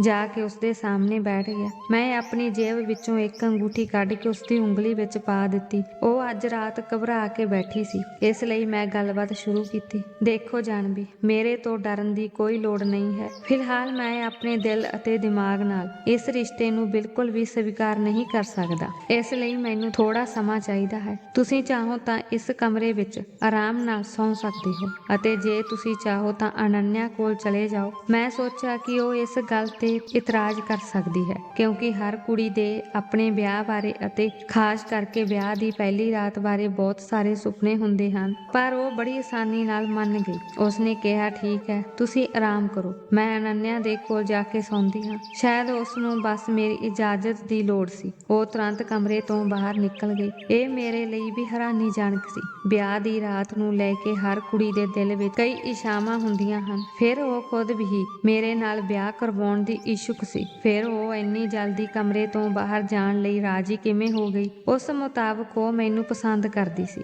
ਫਿਰ ਉਸ ਨੂੰ ਬਾਹਰ ਜਾਣ ਵਾਲੀ ਗੱਲ ਤੇ ਕੁਝ ਇਤਰਾਜ਼ ਜ਼ਰੂਰ ਹੋਣਾ ਚਾਹੀਦਾ ਸੀ। ਖੈਰ, ਮੈਂ ਸੋਚਿਆ ਕਿ ਮੈਨੂੰ ਉਸ ਨੂੰ ਸਮਾਂ ਦੇਣਾ ਚਾਹੀਦਾ ਹੈ। ਮੈਂ ਕੱਪੜੇ ਬਦਲ ਕੇ ਸੌਣ ਲਈ ਲੇਟ ਗਿਆ। ਹੁਣ ਜਾਨਵੀ ਹਰ ਰੋਜ਼ ਅਨੰਨਿਆ ਕੋਲ ਸੌਣ ਲੱਗ ਪਈ ਸੀ। ਉਸ ਦੇ ਨਾਲ ਹੱਸਦੀ ਹੋਈ ਗੱਲਾਂ ਕਰਦੀ। ਹਰ ਰੋਜ਼ ਜਦੋਂ ਮੈਂ ਉਹਨਾਂ ਨੂੰ ਕਾਲਜ ਛੱਡਣ ਜਾਂਦਾ ਤਾਂ ਉਹ ਮੇਰੇ ਨਾਲ ਵਾਲੀ ਅਗਲੀ ਸੀਟ ਤੇ ਬੈਠ ਜਾਂਦੀ ਅਤੇ ਅਨੰਨਿਆ ਨੂੰ ਇਹ ਕਹਿ ਕੇ ਛੇੜਦੀ ਕਿ ਹੁਣ ਮੈਨੂੰ ਇੱਥੇ ਬੈਠਣ ਦਾ ਅਧਿਕਾਰ ਹੈ, ਕਿਉਂਕਿ ਵਿਆਹ ਤੋਂ ਪਹਿਲਾਂ ਅਨੰਨਿਆ ਮੇਰੇ ਨਾਲ ਅਗਲੀ ਸੀਟ ਤੇ ਬੈਠਦੀ ਸੀ। ਜਾਨਵੀ ਦੀਆਂ ਗੱਲਾਂ ਤੇ ਅਨੰਨਿਆ ਉੱਚੀ ਉੱਚੀ ਹੱਸਣ ਲੱਗ ਪੈਂਦੀ। ਵਿਆਹ ਨੂੰ 1 ਮਹੀਨਾ ਹੋ ਗਿਆ ਸੀ। ਹੁਣ ਤੱਕ ਜਾਨਵੀ ਅਨੰਨਿਆ ਦੇ ਕੋਲ ਹੀ ਸੌਂਦੀ ਸੀ ਅਤੇ ਮੈਨੂੰ ਇਸ ਨਾਲ ਕੋਈ ਫਰਕ ਨਹੀਂ ਪੈਂਦਾ ਸੀ, ਕਿਉਂਕਿ ਮੇਰੇ ਮਨ ਵਿੱਚ ਜਾਨਵੀ ਲਈ ਕੋਈ ਭਾਵਨਾ ਨਹੀਂ ਸੀ। ਇਸ ਲਈ ਮੈਨੂੰ ਇਸ ਗੱਲ ਨਾਲ ਕੋਈ ਫਰਕ ਨਹੀਂ ਪੈਂਦਾ ਸੀ ਕਿ ਉਹ ਕਿੱਥੇ ਸੌਂਦੀ ਹੈ। ਪਰ ਇੱਕ ਰਾਤ ਜੋ ਮੇਰੇ ਅਤੇ ਜਾਨਵੀ ਵਿਚਕਾਰ ਹੋਇਆ, ਉਸਨੇ ਮੈਨੂੰ ਪੂਰੀ ਤਰ੍ਹਾਂ ਬਦਲ ਦਿੱਤਾ। ਉਸ ਰਾਤ ਮੈਂ ਆਪਣੇ ਕਮਰੇ ਵਿੱਚ ਬੈਠਾ ਕਿਤਾਬ ਪੜ੍ਹ ਰਿਹਾ ਸੀ ਜਦੋਂ ਜਾਨਵੀ ਮੇਰੇ ਕਮਰੇ ਵਿੱਚ ਆਈ। ਮੈਂ ਆਪਣੇ ਕਮਰੇ ਦਾ ਦਰਵਾਜ਼ਾ ਬੰਦ ਨਹੀਂ ਕਰਦਾ ਸੀ। ਜਦੋਂ ਮੈਂ ਉਸ ਤੋਂ ਆਉਣ ਦੀ ਵਜ੍ਹਾ ਪੁੱਛੀ ਤਾਂ ਉਸਨੇ ਮੈਨੂੰ ਦੱਸਿਆ ਕਿ ਅਨੰਨਿਆ ਸੌਂ ਗਈ ਸੀ, ਪਰ ਮੈਨੂੰ ਨੀਂਦ ਨਹੀਂ ਆ ਰਹੀ ਸੀ। ਮੈਨੂੰ ਤੁਹਾਡੇ ਕੋਲ ਬੈਠ ਕੇ ਗੱਲਾਂ ਕਰਨ ਦਿਓ। ਕੱਲ ਐਤਵਾਰ ਹੈ ਅਤੇ ਕਾਲਜ ਦੀ ਛੁੱਟੀ ਹੈ। ਮੈਂ ਕਿਹਾ, ਹਾਂ ਬੈਠੋ। ਉਹ ਮੰਜੇ ਤੇ ਬੈਠ ਗਈ। ਮੈਂ ਕਿਤਾਬ ਸਾਈਡ ਤੇ ਰੱਖ ਦਿੱਤੀ ਅਤੇ ਐਨਕ ਵੀ ਲਾ ਕੇ ਡੱਬੀ ਵਿੱਚ ਰੱਖ ਦਿੱਤੀ। ਉਹ ਮੇਰੇ ਵੱਲ ਬੜੇ ਧਿਆਨ ਨਾਲ ਦੇਖ ਰਹੀ ਸੀ। ਜਦੋਂ ਮੇਰੀ ਨਜ਼ਰ ਉਸ ਉੱਤੇ ਪਈ ਤਾਂ ਉਹ ਮੇਰੇ ਵੱਲ ਹੀ ਦੇਖ ਰਹੀ ਸੀ। ਅਚਾਨਕ ਮੇਰੇ ਚਿਹਰੇ ਤੇ ਮੁਸਕਰਾਹਟ ਆ ਗਈ। ਉਹ ਵੀ ਮੁਸਕਰਾਉਣ ਲੱਗੀ ਅਤੇ ਮੈਨੂੰ ਕਿਹਾ ਕਿ ਤੁਸੀਂ ਇਸ ਉਮਰ ਵਿੱਚ ਵੀ ਇੰਨੇ ਸੁੰਦਰ ਹੋ। ਤੁਸੀਂ ਆਪਣੀ ਜਵਾਨੀ ਵਿੱਚ ਹੋਰ ਵੀ ਸੁੰਦਰ ਹੋਵੋਗੇ। ਜਦੋਂ ਤੁਸੀਂ ਮੁਸਕਰਾਉਂਦੇ ਹੋ ਤਾਂ ਤੁਸੀਂ ਹੋਰ ਵੀ ਪਿਆਰੇ ਲੱਗਦੇ ਹੋ ਅਤੇ ਤੁਹਾਡੀਆਂ ਕਾਲੀਆਂ ਅੱਖਾਂ ਕਿਸੇ ਨੂੰ ਵੀ ਪਾਗਲ ਬਣਾ ਸਕਦੀਆਂ ਹਨ। ਉਸਦੇ ਮੂੰਹ ਆਪਣੀ ਪ੍ਰਸ਼ੰਸਾ ਸੁਣਨ ਤੋਂ ਬਾਅਦ ਮੈਂ ਕੁਝ ਪਲਾਂ ਲਈ ਸਮਝ ਨਹੀਂ ਸਕਿਆ ਕਿ ਕੀ ਜਵਾਬ ਦੇਵਾਂ। ਮੈਂ ਕਿਹਾ, ਹਾਂ, ਜਵਾਨੀ ਵਿੱਚ ਮੇਰੇ ਉੱਤੇ ਕਈ ਕੁੜੀਆਂ ਮਰਦੀਆਂ ਸਨ, ਪਰ ਹੁਣ ਤਾਂ ਮੈਂ 40 ਸਾਲ ਦਾ ਹੋ ਗਿਆ ਹਾਂ। ਹੁਣ ਕਿੱਥੇ ਉਹ ਗੱਲ ਰਹੀ। ਤਾਂ ਉਹ ਮੇਰੀ ਗੱਲ ਸੁਣ ਕੇ ਹੱਸਣ ਲੱਗੀ। ਫਿਰ ਉਸਨੇ ਕਿਹਾ, ਠੀਕ ਹੈ, ਅਜਿਹਾ ਨਹੀਂ ਹੈ। ਜਦੋਂ ਮੈਂ ਤੁਹਾਨੂੰ ਪਹਿਲੀ ਵਾਰ ਦੇਖਿਆ ਸੀ ਤਾਂ ਤੁਸੀਂ ਕਿਸੇ ਜਵਾਨ ਕੁੜੀ ਦੇ ਪਿਤਾ ਨਹੀਂ ਲੱਗਦੇ ਸੀ ਤੇ ਮੈਂ ਸਮਝਦੀ ਸੀ ਕਿ ਤੁਸੀਂ ਅਨੰਨਿਆ ਦੇ ਵੱਡੇ ਭਰਾ ਹੋ। ਜਾਨਵੀ ਦੀਆਂ ਗੱਲਾਂ ਤੇ ਮੁਸਕਰਾਉਂਦੇ ਹੋਏ ਮੈਂ ਕਿਹਾ ਕਿ ਅਜਿਹਾ ਇਸ ਲਈ ਹੈ ਕਿਉਂਕਿ ਮੇਰਾ ਵਿਆਹ ਸਿਰਫ 20 ਸਾਲ ਦੀ ਉਮਰ 'ਚ ਹੋ ਗਿਆ ਸੀ। ਮੈਂ ਆਪਣੇ ਮਾਪਿਆਂ ਦਾ ਇਕਲੌਤਾ ਪੁੱਤਰ ਸੀ ਅਤੇ ਮੇਰੀ ਮਾਂ ਨੂੰ ਕੈਂਸਰ ਸੀ। ਇਹ ਮੇਰੀ ਮਾਂ ਦੀ ਆਖਰੀ ਇੱਛਾ ਸੀ ਅਤੇ ਮੇਰੀ ਮਾਂ ਮੇਰਾ ਵਿਆਹ ਆਪਣੀਆਂ ਅੱਖਾਂ ਨਾਲ ਦੇਖਣਾ ਚਾਹੁੰਦੀ ਸੀ। ਇਸ ਲਈ ਮਰਨ ਤੋਂ ਪਹਿਲਾਂ ਉਸਨੇ ਆਪਣੀ ਆਖਰੀ ਇੱਛਾ ਜ਼ਾਹਰ ਕੀਤੀ ਅਤੇ ਮੈਂ ਆਪਣੀ ਮਾਂ ਦੀ ਇੱਛਾ ਮੰਨਦਿਆਂ ਆਪਣੀ ਇੱਕ ਦੋਸਤ ਨਾਲ ਵਿਆਹ ਕਰ ਲਿਆ। ਵਿਆਹ ਦੇ ਅਗਲੇ ਸਾਲ ਹੀ ਅਨੰਨਿਆ ਦਾ ਜਨਮ ਹੋਇਆ ਸੀ। ਅਨੰਨਿਆ ਸਿਰਫ 2 ਮਹੀਨਿਆਂ ਦੀ ਸੀ ਕਿ ਮੇਰੀ ਮਾਂ ਗੁਜ਼ਰ ਗਈ। ਮੇਰੀ ਗੱਲ ਸੁਣ ਕੇ ਜਾਨਵੀ ਕਹਿਣ ਲੱਗੀ ਕਿ ਸਾਡੇ ਕਾਲਜ ਦੀਆਂ ਕਈ ਕੁੜੀਆਂ ਤੁਹਾਨੂੰ ਅਨੰਨਿਆ ਦਾ ਵੱਡਾ ਭਰਾ ਸਮਝਦੀਆਂ ਹਨ। ਫਿਰ ਉਸਨੇ ਮੇਰੇ ਤੋਂ ਮੇਰੇ ਪਹਿਲੇ ਵਿਆਹ ਬਾਰੇ ਸੁਣਨਾ ਸ਼ੁਰੂ ਕਰ ਦਿੱਤਾ, ਕਿਉਂਕਿ ਮੇਰੀ ਪਹਿਲੀ ਪਤਨੀ ਰੀਮਾ ਨਾਲ ਮੇਰਾ ਵਿਆਹ ਪਿਆਰ ਲਈ ਹੋਇਆ ਸੀ। ਉਹ ਮੇਰੇ ਵੱਲ ਬੜੀ ਦਿਲਚਸਪੀ ਨਾਲ ਦੇਖਦੀ ਹੋਈ ਮੇਰੀ ਅਤੇ ਰੀਮਾ ਦੀ ਪ੍ਰੇਮ ਕਹਾਣੀ ਸੁਣ ਰਹੀ ਸੀ। ਸੁਣਦਿਆਂ ਸੁਣਦਿਆਂ ਉਸ ਦੀਆਂ ਅੱਖਾਂ ਬੰਦ ਹੋਣ ਲੱਗ ਪਈਆਂ ਤੇ ਉਹ ਬੈੱਡ ਦੇ ਦੂਜੇ ਪਾਸੇ ਬੈਠੀ ਸੌਂ ਗਈ। ਪਹਿਲਾਂ ਤਾਂ ਮੈਂ ਉਸਨੂੰ ਜਗਾਉਣ ਦੀ ਕੋਸ਼ਿਸ਼ ਕੀਤੀ, ਪਰ ਉਹ ਗੂੜੀ ਨੀਂਦ ਵਿੱਚ ਸੀ। ਮੈਂ ਉਸ ਤੇ ਕੰਬਲ ਪਾ ਦਿੱਤਾ ਅਤੇ ਮੈਂ ਖੁਦ ਸੌਣ ਲਈ ਲੇਟ ਗਿਆ। ਥੋੜੇ ਸਮੇਂ ਵਿੱਚ ਹੀ ਮੇਰਾ ਦਿਲ ਤੇਜ਼ ਧੜਕਣ ਲੱਗਾ। ਜਦੋਂ ਜਾਨਵੀ ਨੀਂਦ ਵਿੱਚ ਮੇਰੇ ਬਹੁਤ ਨੇੜੇ ਆ ਗਈ, ਉਹ ਮੇਰੀ ਬਾਂਹ ਤੇ ਸਿਰ ਰੱਖ ਕੇ ਸੌਂ ਰਹੀ ਸੀ। ਉਸਦਾ ਹੱਥ ਮੇਰੀ ਛਾਤੀ ਤੇ ਸੀ। ਪਹਿਲਾਂ ਤਾਂ ਮੈਂ ਆਪਣੀ ਬਾਂਹ ਤੇ ਭਾਰ ਮਹਿਸੂਸ ਹੋਣ ਕਰਕੇ ਹੈਰਾਨ ਹੋ ਕੇ ਜਾਗਿਆ, ਪਰ ਜਦੋਂ ਮੈਂ ਉਸਨੂੰ ਆਪਣੇ ਨੇੜੇ ਦੇਖਿਆ ਤਾਂ ਮੇਰੇ ਦਿਲ ਦੀ ਧੜਕਣ ਵੱਧ ਗਈ। ਮੈਂ ਪਹਿਲੀ ਵਾਰ ਉਸਦਾ ਚਿਹਰਾ ਇੰਨੇ ਨੇੜਿਓਂ ਦੇਖਿਆ ਸੀ। ਉਸ ਦੇ ਸਰੀਰ ਦੀ ਮਹਿਕ ਨੇ ਮੇਰੇ ਅੰਦਰਲੇ ਨਵੇਂ ਜਜ਼ਬਾਤਾਂ ਨੂੰ ਬੁਰੀ ਤਰ੍ਹਾਂ ਹਿਲਾ ਕੇ ਰੱਖ ਦਿੱਤਾ ਸੀ। ਅਚਨਚੇਤ ਮੀਂਹ ਨੇ ਬਾਕੀ ਕੰਮ ਪੂਰਾ ਕਰ ਦਿੱਤਾ। ਅਚਾਨਕ ਗਰਜ ਕਾਰਨ ਉਹ ਮੇਰੇ ਬਹੁਤ ਨੇੜੇ ਆ ਗਈ। ਉਸਨੇ ਆਪਣਾ ਸਿਰ ਮੇਰੀ ਛਾਤੀ ਤੇ ਰੱਖਿਆ। ਮੈਂ ਪਸੀਨੇ ਵਿੱਚ ਭਿੱਜ ਭਿੱਜਿਆ ਹੋਇਆ ਸੀ। ਦਿਲ ਪੂਰੀ ਰਫ਼ਤਾਰ ਨਾਲ ਧੜਕ ਰਿਹਾ ਸੀ। ਫਿਰ ਉਹ ਨੀਂਦ ਵਿੱਚ ਬੜਬੜਾਉਣ ਲੱਗੀ ਕਿ ਉਹ ਮੀਂਹ ਤੋਂ ਡਰਦੀ ਹੈ। ਹੁਣ ਮੇਰਾ ਆਪਣੇ ਉੱਤੇ ਕਾਬੂ ਨਹੀਂ ਸੀ, ਇਸ ਲਈ ਮੈਂ ਉਸਨੂੰ ਆਪਣੇ ਨਾਲ ਘੁੱਟ ਲਿਆ। ਰੀਮਾ ਤੋਂ ਬਾਅਦ ਪਹਿਲੀ ਵਾਰ ਮੇਰਾ ਦਿਲ ਕਿਸੇ ਲਈ ਧੜਕਿਆ। ਇਸ ਤੋਂ ਪਹਿਲਾਂ ਕਿ ਮੈਂ ਕੁਝ ਅੱਗੇ ਵਧਦਾ, ਮੇਰੇ ਕਮਰੇ ਵਿੱਚ ਦਸਤਕ ਹੋਈ। ਮੈਂ ਥੋੜਾ ਹੈਰਾਨ ਹੋਇਆ। ਫਿਰ ਮੈਨੂੰ ਲੱਗਾ ਕਿ ਅਨੰਨਿਆ ਵੀ ਤਾਂ ਮੀਂਹ ਤੋਂ ਡਰਦੀ ਹੈ। ਜਾਨਵੀ ਗਹਿਰੀ ਨੀਂਦ ਵਿੱਚ ਸੀ। ਮੈਂ ਹੌਲੀ ਹੌਲੀ ਉਸਨੂੰ ਆਪਣੇ ਤੋਂ ਵੱਖ ਕੀਤਾ ਅਤੇ ਉੱਠ ਕੇ ਕਮਰੇ ਦਾ ਦਰਵਾਜ਼ਾ ਖੋਲ੍ਹਿਆ। ਅਨੰਨਿਆ ਘਬਰਾਈ ਹੋਈ ਖੜੀ ਸੀ। ਜਿਵੇਂ ਹੀ ਮੈਂ ਦਰਵਾਜ਼ਾ ਖੋਲ੍ਹਿਆ, ਉਸਨੇ ਮੈਨੂੰ ਘੁੱਟ ਕੇ ਜੱਫੀ ਪਾ ਲਈ ਤੇ ਕਹਿਣ ਲੱਗੀ, ਪਾਪਾ। ਮੈਂ ਡਰ ਗਈ ਸੀ। ਬੱਦਲ ਇੰਨੇ ਜ਼ੋਰ ਨਾਲ ਗਰਜ ਰਹੇ ਸਨ ਤੇ ਜਾਨਵੀ ਵੀ ਮੇਰੇ ਨਾਲ ਨਹੀਂ ਸੀ। ਮੈਂ ਅਨੰਨਿਆ ਦੇ ਮੱਥੇ ਨੂੰ ਚੁੰਮ ਕੇ ਉਸਨੂੰ ਦਿਲਾਸਾ ਦਿੱਤਾ। ਫਿਰ ਕਿਹਾ, ਅਨੰਨਿਆ, ਹੁਣ ਤੂੰ ਵੱਡੀ ਹੋ ਗਈ ਹੈ। ਮੀਂਹ ਅਤੇ ਬੱਦਲਾਂ ਦੀ ਚਮਕ ਤੋਂ ਕੌਣ ਡਰਦਾ ਹੈ? ਜਾ ਕੇ ਸੌਂ ਜਾਓ। ਜਾਨਵੀ ਦੇ ਨਾਲ ਮੈਂ ਤੁਹਾਡੇ ਕਮਰੇ ਵਿੱਚ ਜਾਂਦਾ ਹਾਂ। ਅਤੇ ਉਹ ਜਾਨਵੀ ਦੇ ਨਾਲ ਸੌਂ ਗਈ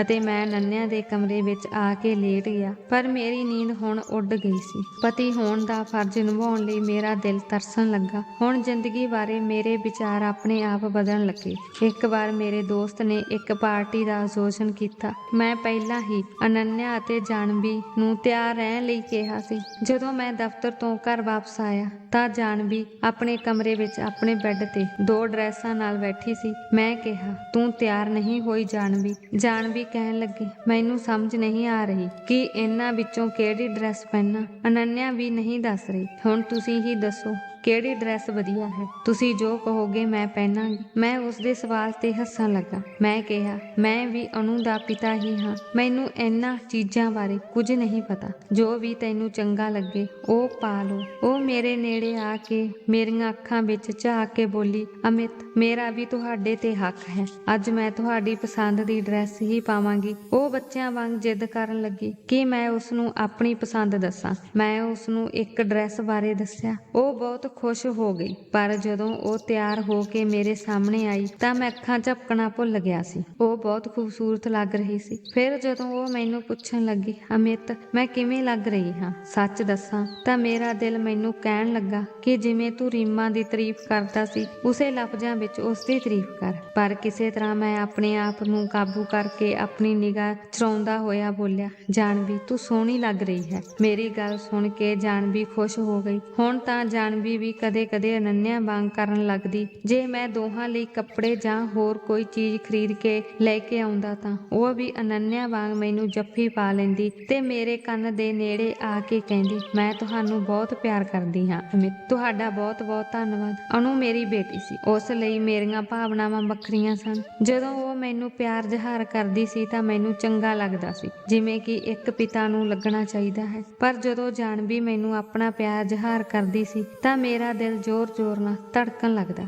ਜਾਨਵੀ ਦਾ ਇਸ ਤਰ੍ਹਾਂ ਮੇਰੇ ਨੇੜੇ ਆਉਣਾ ਮੇਰੀ ਰਾਤਾਂ ਦੀ ਨੀਂਦ ਉਡਾ ਰਿਹਾ ਸੀ। ਹੁਣ ਮੈਂ ਉਸਨੂੰ ਆਪਣੇ ਕਮਰੇ ਵਿੱਚ ਰੱਖਣਾ ਚਾਹੁੰਦਾ ਸੀ ਤੇ ਉਸਦੇ ਕੋਲ ਬੈਠ ਕੇ ਉਸਦੀ ਤਾਰੀਫ ਕਰਨਾ ਚਾਹੁੰਦਾ ਸੀ। ਅੱਜ ਮੈਂ ਦਫ਼ਤਰ ਤੋਂ ਗੁਲਾਬ ਦੇ ਫੁੱਲ ਲੈ ਕੇ ਆਇਆ। ਮੈਂ ਫੈਸਲਾ ਕਰ ਲਿਆ ਸੀ ਕਿ ਅੱਜ ਮੈਂ ਜਾਨਵੀ ਨੂੰ ਆਪਣੀਆਂ ਭਾਵਨਾਵਾਂ ਜ਼ਾਹਰ ਕਰਾਂਗਾ ਅਤੇ ਮੈਂ ਉਸਨੂੰ ਉਹ ਪਿਆਰ ਵੀ ਦੇਵਾਂਗਾ ਜਿਸ ਦੀ ਉਹ ਹੱਕਦਾਰ ਹੈ। ਮੇਨ ਗੇਟ ਦੀ ਚਾਬੀ ਮੇਰੇ ਕੋਲ ਸੀ। ਜਿਵੇਂ ਹੀ ਮੈਂ ਘਰ ਵਿੱਚ ਦਾਖਲ ਹੋਇਆ, ਮੈਨੂੰ ਅਨੰਨਿਆ ਅਤੇ ਜਾਨਵੀ ਦੇ ਹੱਸਣ ਦੀ ਆਵਾਜ਼ ਸੁਣਾਈ ਦਿੱਤੀ। ਦੋਹਾਂ ਦੇ ਕਾਰਨ ਮੇਰੇ ਘਰ ਵਿੱਚ ਰੌਣਕ ਸੀ। ਮੈਂ ਬਹੁਤ ਹੌਲੀ-ਹੌਲੀ ਉਹਨਾਂ ਦੇ ਕਮਰੇ ਵਿੱਚ ਪਹੁੰਚਿਆ, ਪਰ ਉਹਨਾਂ ਵਿਚਕਾਰ ਜੋ ਗੱਲਾਂ ਹੋ ਰਹੀਆਂ ਸਨ ਸੁਣ ਕੇ ਮੇਰਾ ਸਾਹ ਰੁਕ ਗਿਆ। ਗੁਲਾਬ ਦੇ ਫੁੱਲ ਜੋ ਮੈਂ ਜਾਨਵੀ ਲਈ ਲਿਆਇਆ ਸੀ, ਮੇਰੇ ਹੱਥੋਂ ਜ਼ਮੀਨ ਤੇ ਡਿੱਗ ਪਏ। ਇਹ ਗੱਲਾਂ ਸੁਣ ਕੇ ਮੈਂ ਪੱਥਰ ਵਰਗਾ ਹੋ ਗਿਆ ਸੀ। ਉਹ ਦੋਵੇਂ ਕਿਹੜੀ ਖੇਡ ਖੇਡ ਰਹੀਆਂ ਸੀ ਮੇਰੇ ਨਾਲ। ਮੈਂ ਮਰੇ ਹੋਏ ਕਦਮਾਂ ਨਾਲ ਆਪਣੇ ਕਮਰੇ ਵਿੱਚ ਪਰਤ ਆਇਆ। ਜਿਵੇਂ ਹੀ ਮੈਂ ਪਹਿਲੀ ਵਾਰ ਡਰੈਸਿੰਗ ਸ਼ੀਸ਼ੇ ਨੂੰ ਦੇਖਿਆ ਤਾਂ ਮੈਨੂੰ ਮੇਰੀ ਉਮਰ ਬਹੁਤ ਵੱਡੀ ਮਹਿਸੂਸ ਹੋਣ ਲੱਗੀ। ਮੈਨੂੰ ਲੱਗਾ ਜਿਵੇਂ ਮੈਂ 40 ਸਾਲ ਦੀ ਬਜਾਏ 80 ਸਾਲ ਦਾ ਹੋ ਗਿਆ ਹਾਂ। ਆਪਣੇ ਆਪ ਨੂੰ ਰੋਕਣ ਦੀ ਬਹੁਤ ਕੋਸ਼ਿਸ਼ ਕਰਨ ਦੇ ਬਾਵਜੂਦ ਮੇਰੀਆਂ ਅੱਖਾਂ ਵਿੱਚੋਂ ਹੰਝੂ ਵਹਿਣ ਲੱਗੇ। ਮੈਂ ਆਪਣੇ ਆਪ ਨੂੰ ਕਾਬੂ ਕੀਤਾ ਜਦੋਂ ਜਾਨਵੀ ਉਹੀ ਗੁਲਾਬ ਦੇ ਫੁੱਲ ਲੈ ਕੇ ਮੁਸਕਰਾਉਂਦੇ ਹੋਏ ਮੇਰੇ ਕਮਰੇ ਵਿੱਚ ਆਈ ਅਤੇ ਕਿਹਾ ਕਿ ਤੁਸੀਂ ਮੇਰੇ ਲਈ ਇੰਨੇ ਸੋਹਣੇ ਫੁੱਲ ਲੈ ਕੇ ਆਈ ਸੀ ਤਾਂ ਫਿਰ ਮੈਨੂੰ ਦਿੱਤੇ ਕਿਉਂ ਨਹੀਂ? ਕਮਰੇ ਦੇ ਬਾਹਰ ਕਿਉਂ ਰੱਖ ਦਿੱਤੇ, ਉਹ ਵੀ ਜ਼ਮੀਨ ਤੇ? ਉਹ ਮੇਰੇ ਵੱਲ ਆਉਣ ਲੱਗੀ ਪਰ ਮੈਂ ਝਟ ਪਿੱਛੇ ਹਟ ਗਿਆ। ਮੈਂ ਕਿਹਾ, ਖਾਣਾ ਗਰਮ ਕਰੋ, ਮੈਨੂੰ ਭੁੱਖ ਲੱਗੀ ਹੈ। ਇਹ ਸੁਣ ਕੇ ਉਹ ਕਮਰੇ ਤੋਂ ਬਾਹਰ ਚਲੀ ਗਈ। ਮੇਰੇ ਸਾਹਮਣੇ ਅਸਲੀਅਤ ਆ ਗਈ ਸੀ। ਇਹ ਕਿਵੇਂ ਸੰਭਵ ਸੀ ਕਿ ਮੈਂ ਉਸਦੇ ਨੇੜੇ ਜਾਵਾਂ? ਮੈਂ ਆਪਣੇ ਆਪ ਨੂੰ ਧੂਏ ਵਾਂਗ ਮਹਿਸੂਸ ਕੀਤਾ। ਇਸ ਤੋਂ ਬਾਅਦ ਮੈਂ ਜਾਨਵੀ ਤੋਂ ਦੂਰੀ ਬਣਾ ਕੇ ਰੱਖਣ ਲੱਗਾ। ਅੱਜ ਜਦੋਂ ਉਹ ਕਾਲਜ ਦੇ ਫੰਕਸ਼ਨ ਵਿੱਚ ਜਾਣ ਲਈ ਤਿਆਰ ਹੋਈ ਤਾਂ ਜਾਨਵੀ ਮੇਰੇ ਕਮਰੇ ਵਿੱਚ ਆ ਗਈ। ਉਸਨੇ ਵਧੀਆ ਕੱਪੜੇ ਪਾਏ ਹੋਏ ਸਨ ਅਤੇ ਬਹੁਤ ਸੋਹਣੀ ਵੀ ਲੱਗ ਰਹੀ ਸੀ। ਫਿਰ ਮੈਂ ਕਾਰ ਦੀਆਂ ਚਾਬੀਆਂ ਚੁੱਕ ਕੇ ਬਾਹਰ ਆ ਰਿਹਾ ਸੀ, ਪਰ ਉਸ ਨੂੰ ਆਪਣੇ ਸਾਹਮਣੇ ਦੇਖ ਕੇ ਰੁਕ ਗਿਆ। ਉਹ ਅਜੇ ਵੀ ਮੇਰੇ ਵੱਲ ਦੇਖ ਕੇ ਮੁਸਕਰਾ ਰਹੀ ਸੀ ਅਤੇ ਉਹ ਮੈਨੂੰ ਪੁੱਛਣ ਲੱਗੀ, ਅਮਿਤ, ਮੈਂ ਕਿਵੇਂ ਲੱਗ ਰਹੀ ਹਾਂ? ਇੰਜ ਲੱਗ ਰਿਹਾ ਸੀ ਜਿਵੇਂ ਉਸਦੇ ਸ਼ਬਦਾਂ ਨੇ ਮੇਰੇ ਅੰਦਰ ਅੱਗ ਲਾ ਦਿੱਤੀ ਹੋਵੇ। ਜਦੋਂ ਸੱਚਾਈ ਦਾ ਮੈਨੂੰ ਪਤਾ ਲੱਗ ਗਿਆ ਸੀ ਤਾਂ ਉਸ ਤੋਂ ਬਾਅਦ ਮੈਂ ਉਸਦੇ ਸਵਾਲ ਦਾ ਕੀ ਜਵਾਬ ਦਿੰਦਾ? ਮੈਂ ਉਸ ਵੱਲ ਗੁੱਸੇ ਨਾਲ ਦੇਖਿਆ ਅਤੇ ਉਸੇ ਗੁੱਸੇ ਨਾਲ ਉਸ ਦੀਆਂ ਦੋਵੇਂ ਬਾਹਾਂ ਫੜ ਲਈਆਂ। ਉਸ ਦੀਆਂ ਅੱਖਾਂ ਵਿੱਚ ਦੇਖ ਕੇ ਮੈਂ ਉਸ ਨੂੰ ਸਖਤ ਸ਼ਬਦਾਂ ਵਿੱਚ ਕਿਹਾ, ਦੱਸਾਂ ਤੁਸੀਂ ਕਿਵੇਂ ਲੱਗ ਰਹੇ ਹੋ? ਮੇਰੇ ਇਸ ਅੰਦਾਜ਼ ਤੋਂ ਉਹ ਥੋੜੀ ਘਬਰਾ ਗਈ। ਸ਼ਾਇਦ ਉਸਨੂੰ ਮੇਰੇ ਤੋਂ ਅਜਿਹੀ ਸਖਤੀ ਦੀ ਉਮੀਦ ਨਹੀਂ ਸੀ। ਜਾਨਵੀ ਦੀ ਬਾਂਹ ਨੂੰ ਜ਼ੋਰ ਨਾਲ ਫੜ ਕੇ ਮੈਂ ਕਿਹਾ, ਤੁਸੀਂ ਬਹੁਤ ਬੁਰੇ ਲੱਗ ਰਹੇ ਹੋ। ਇਹ ਕਹਿ ਕੇ ਮੈਂ ਉਸਨੂੰ ਛੱਡ ਦਿੱਤਾ। ਉਹ ਗੁੱਸੇ ਨਾਲ ਮੇਰੇ ਕਮਰੇ ਵਿੱਚੋਂ ਬਾਹਰ ਚਲੀ ਗਈ। ਮੈਂ ਜਾ ਕੇ ਕਾਰ ਵਿੱਚ ਬੈਠ ਗਿਆ। ਮੇਰੇ ਅੰਦਰ ਅਜਿਹਾ ਗੁੱਸਾ ਸੀ ਕਿ ਮੈਂ ਆਪਣੇ ਆਪ ਨੂੰ ਮਾਰਨਾ ਚਾਹੁੰਦਾ ਸੀ। ਗੁੱਸੇ ਵਿੱਚ ਮੈਂ ਹਾਰਨ ਵਜਾਉਣ ਲੱਗਾ। ਅਨੰਨਿਆ ਦੌੜਦੀ ਹੋਈ ਬਾਹਰ ਆਈ ਅਤੇ ਕਾਰ ਵਿੱਚ ਬੈਠ ਗਈ। ਫਿਰ ਮੈਨੂੰ ਕਹਿਣ ਲੱਗੀ, ਤੁਹਾਨੂੰ ਪਤਾ ਤਾਂ ਹੈ ਕਿ ਕੁੜੀਆਂ ਕਿੰਨੀ ਤਿਆਰੀ ਕਰਦੀਆਂ ਹਨ। ਚੰਗੀ ਤਰ੍ਹਾਂ ਤਿਆਰ ਹੋਣ ਤੋਂ ਬਾਅਦ ਵੀ ਉਹ ਗੁੱਸੇ ਵਿੱਚ ਸੀ। ਮੇਰੇ ਵੱਲ ਗੁੱਸਾ ਦਿਖਾਉਂਦੇ ਹੋਏ ਉਸਨੇ ਕਿਹਾ, ਪਾਪਾ, ਤੁਸੀਂ ਵੀ ਬਹੁਤ ਜਲਦੀ ਗੁੱਸੇ ਹੋ ਜਾਂਦੇ ਹੋ। ਚੰਗੀ ਤਰ੍ਹਾਂ ਤਿਆਰ ਹੋਣ ਤੋਂ ਬਾਅਦ ਵੀ ਉਹ ਗੁੱਸੇ ਵਿੱਚ ਸੀ। ਜੇ ਮੇਰਾ ਮੂਡ ਚੰਗਾ ਹੁੰਦਾ ਤਾਂ ਮੈਂ ਹੱਸ ਕੇ ਉਸਦੀ ਗੱਲ ਦਾ ਜਵਾਬ ਦੇਣਾ ਸੀ, ਪਰ ਮੈਂ ਚੁੱਪ ਰਿਹਾ। ਕੁਝ ਦੇਰ ਬਾਅਦ ਜਾਨਵੀ ਬਾਹਰ ਆ ਗਈ, ਪਰ ਮੈਂ ਜਾਨਵੀ ਨੂੰ ਦੇਖ ਕੇ ਹੈਰਾਨ ਰਹਿ ਗਿਆ। ਮੂੰਹ ਧੋ ਕੇ ਉਹ ਪੂਰੀ ਤਰ੍ਹਾਂ ਸਾਦੇ ਹੁਲੀਏ ਵਿੱਚ ਬਾਹਰ ਆ ਗਈ। ਉਸ ਦੀਆਂ ਅੱਖਾਂ ਤੋਂ ਜਾਪਦਾ ਸੀ ਕਿ ਉਹ ਰੋਈ ਹੈ। ਮੈਂ ਉਸਦੇ ਚਿਹਰੇ ਤੋਂ ਨਜ਼ਰ ਹਟਾਈ ਤੇ ਜਦੋਂ ਉਹ ਮੇਰੇ ਬਰਾਬਰ ਦੀ ਸੀਟ ਤੇ ਬੈਠਣ ਲੱਗੀ ਤਾਂ ਮੈਂ ਉਸ ਨੂੰ ਟੋਕਿਆ। ਮੈਂ ਉਸ ਨੂੰ ਜਾ ਕੇ ਪਿਛਲੇ ਪਾਸੇ ਬੈਠਣ ਲਈ ਕਿਹਾ, ਪਰ ਅਜੇ ਵੀ ਉਹ ਮੇਰੇ ਨਾਲ ਵਾਲੀ ਸੀਟ ਤੇ ਬੈਠੀ ਸੀ। ਉਹ ਸਾਰੇ ਰਾਹ ਰੋਂਦੀ ਰਹੀ। ਅਣੂ ਉਸ ਨੂੰ ਇਹ ਪੁੱਛਦਿਆਂ ਥੱਕ ਗਈ ਸੀ ਕਿ ਉਹ ਕਿਉਂ ਰੋ ਰਹੀ ਹੈ, ਪਰ ਮੈਂ ਉਸ ਵੱਲ ਇੱਕ ਵਾਰ ਵੀ ਨਹੀਂ ਦੇਖਿਆ। ਮੇਰੇ ਜਜ਼ਬਾਤ ਪੱਥਰ ਦੇ ਨਹੀਂ ਸਨ ਕਿ ਕੋਈ ਵੀ ਆ ਕੇ ਉਹਨਾਂ ਨਾਲ ਖੇਡ ਜਾਵੇ। ਉਹ ਰੋ ਰਹੀ ਸੀ ਕਿ ਮੈਂ ਉਸ ਨਾਲ ਸਖਤ ਲਹਿਜੇ ਵਿੱਚ ਗੱਲ ਕਿਉਂ ਕੀਤੀ, ਪਰ ਉਸ ਨੂੰ ਇਹ ਨਜ਼ਰ ਨਹੀਂ ਆ ਰਿਹਾ ਸੀ ਕਿ ਉਸਨੇ ਆਪਣੇ ਚੱਕਰ ਵਿੱਚ ਮੇਰੇ ਨਾਲ ਕਿੰਨੀ ਬੇਇਨਸਾਫੀ ਕੀਤੀ। ਮੇਰਾ ਰਵੱਈਆ ਵੀ ਆਪਣੀ ਥਾਂ ਬਿਲਕੁਲ ਠੀਕ ਸੀ, ਪਰ ਮੇਰਾ ਦਿਲ ਹੁਣ ਜਾਨਵੀ ਦੇ ਪਿਆਰ ਵਿੱਚ ਪਾਗਲ ਹੋ ਚੁੱਕਾ ਸੀ ਅਤੇ ਜਾਨਵੀ ਦੇ ਹੰਝੂਆਂ ਕਾਰਨ ਮੈਂ ਸਾਰਾ ਦਿਨ ਬੇਚੈਨ ਰਿਹਾ। ਜਾਨਵੀ ਹੁਣ ਮੇਰੇ ਨਾਲ ਕੋਈ ਗੱਲ ਨਹੀਂ ਕਰਦੀ ਸੀ। ਉਹ ਮੈਥੋਂ ਦੂਰ ਰਹਿਣ ਲੱਗੀ ਸੀ ਤੇ ਇਹ ਮੇਰੇ ਲਈ ਬੜੀ ਚੰਗੀ ਗੱਲ ਸੀ ਕਿ ਉਹ ਮੈਥੋਂ ਦੂਰ ਰਹੀ, ਪਰ ਉਸਦੀ ਨਜ਼ਰ ਮੇਰੇ ਤੇ ਹੀ ਟਿਕੀ ਰਹਿੰਦੀ ਸੀ। ਪਤਾ ਨਹੀਂ ਕਿਉਂ ਮੈਨੂੰ ਲੱਗਦਾ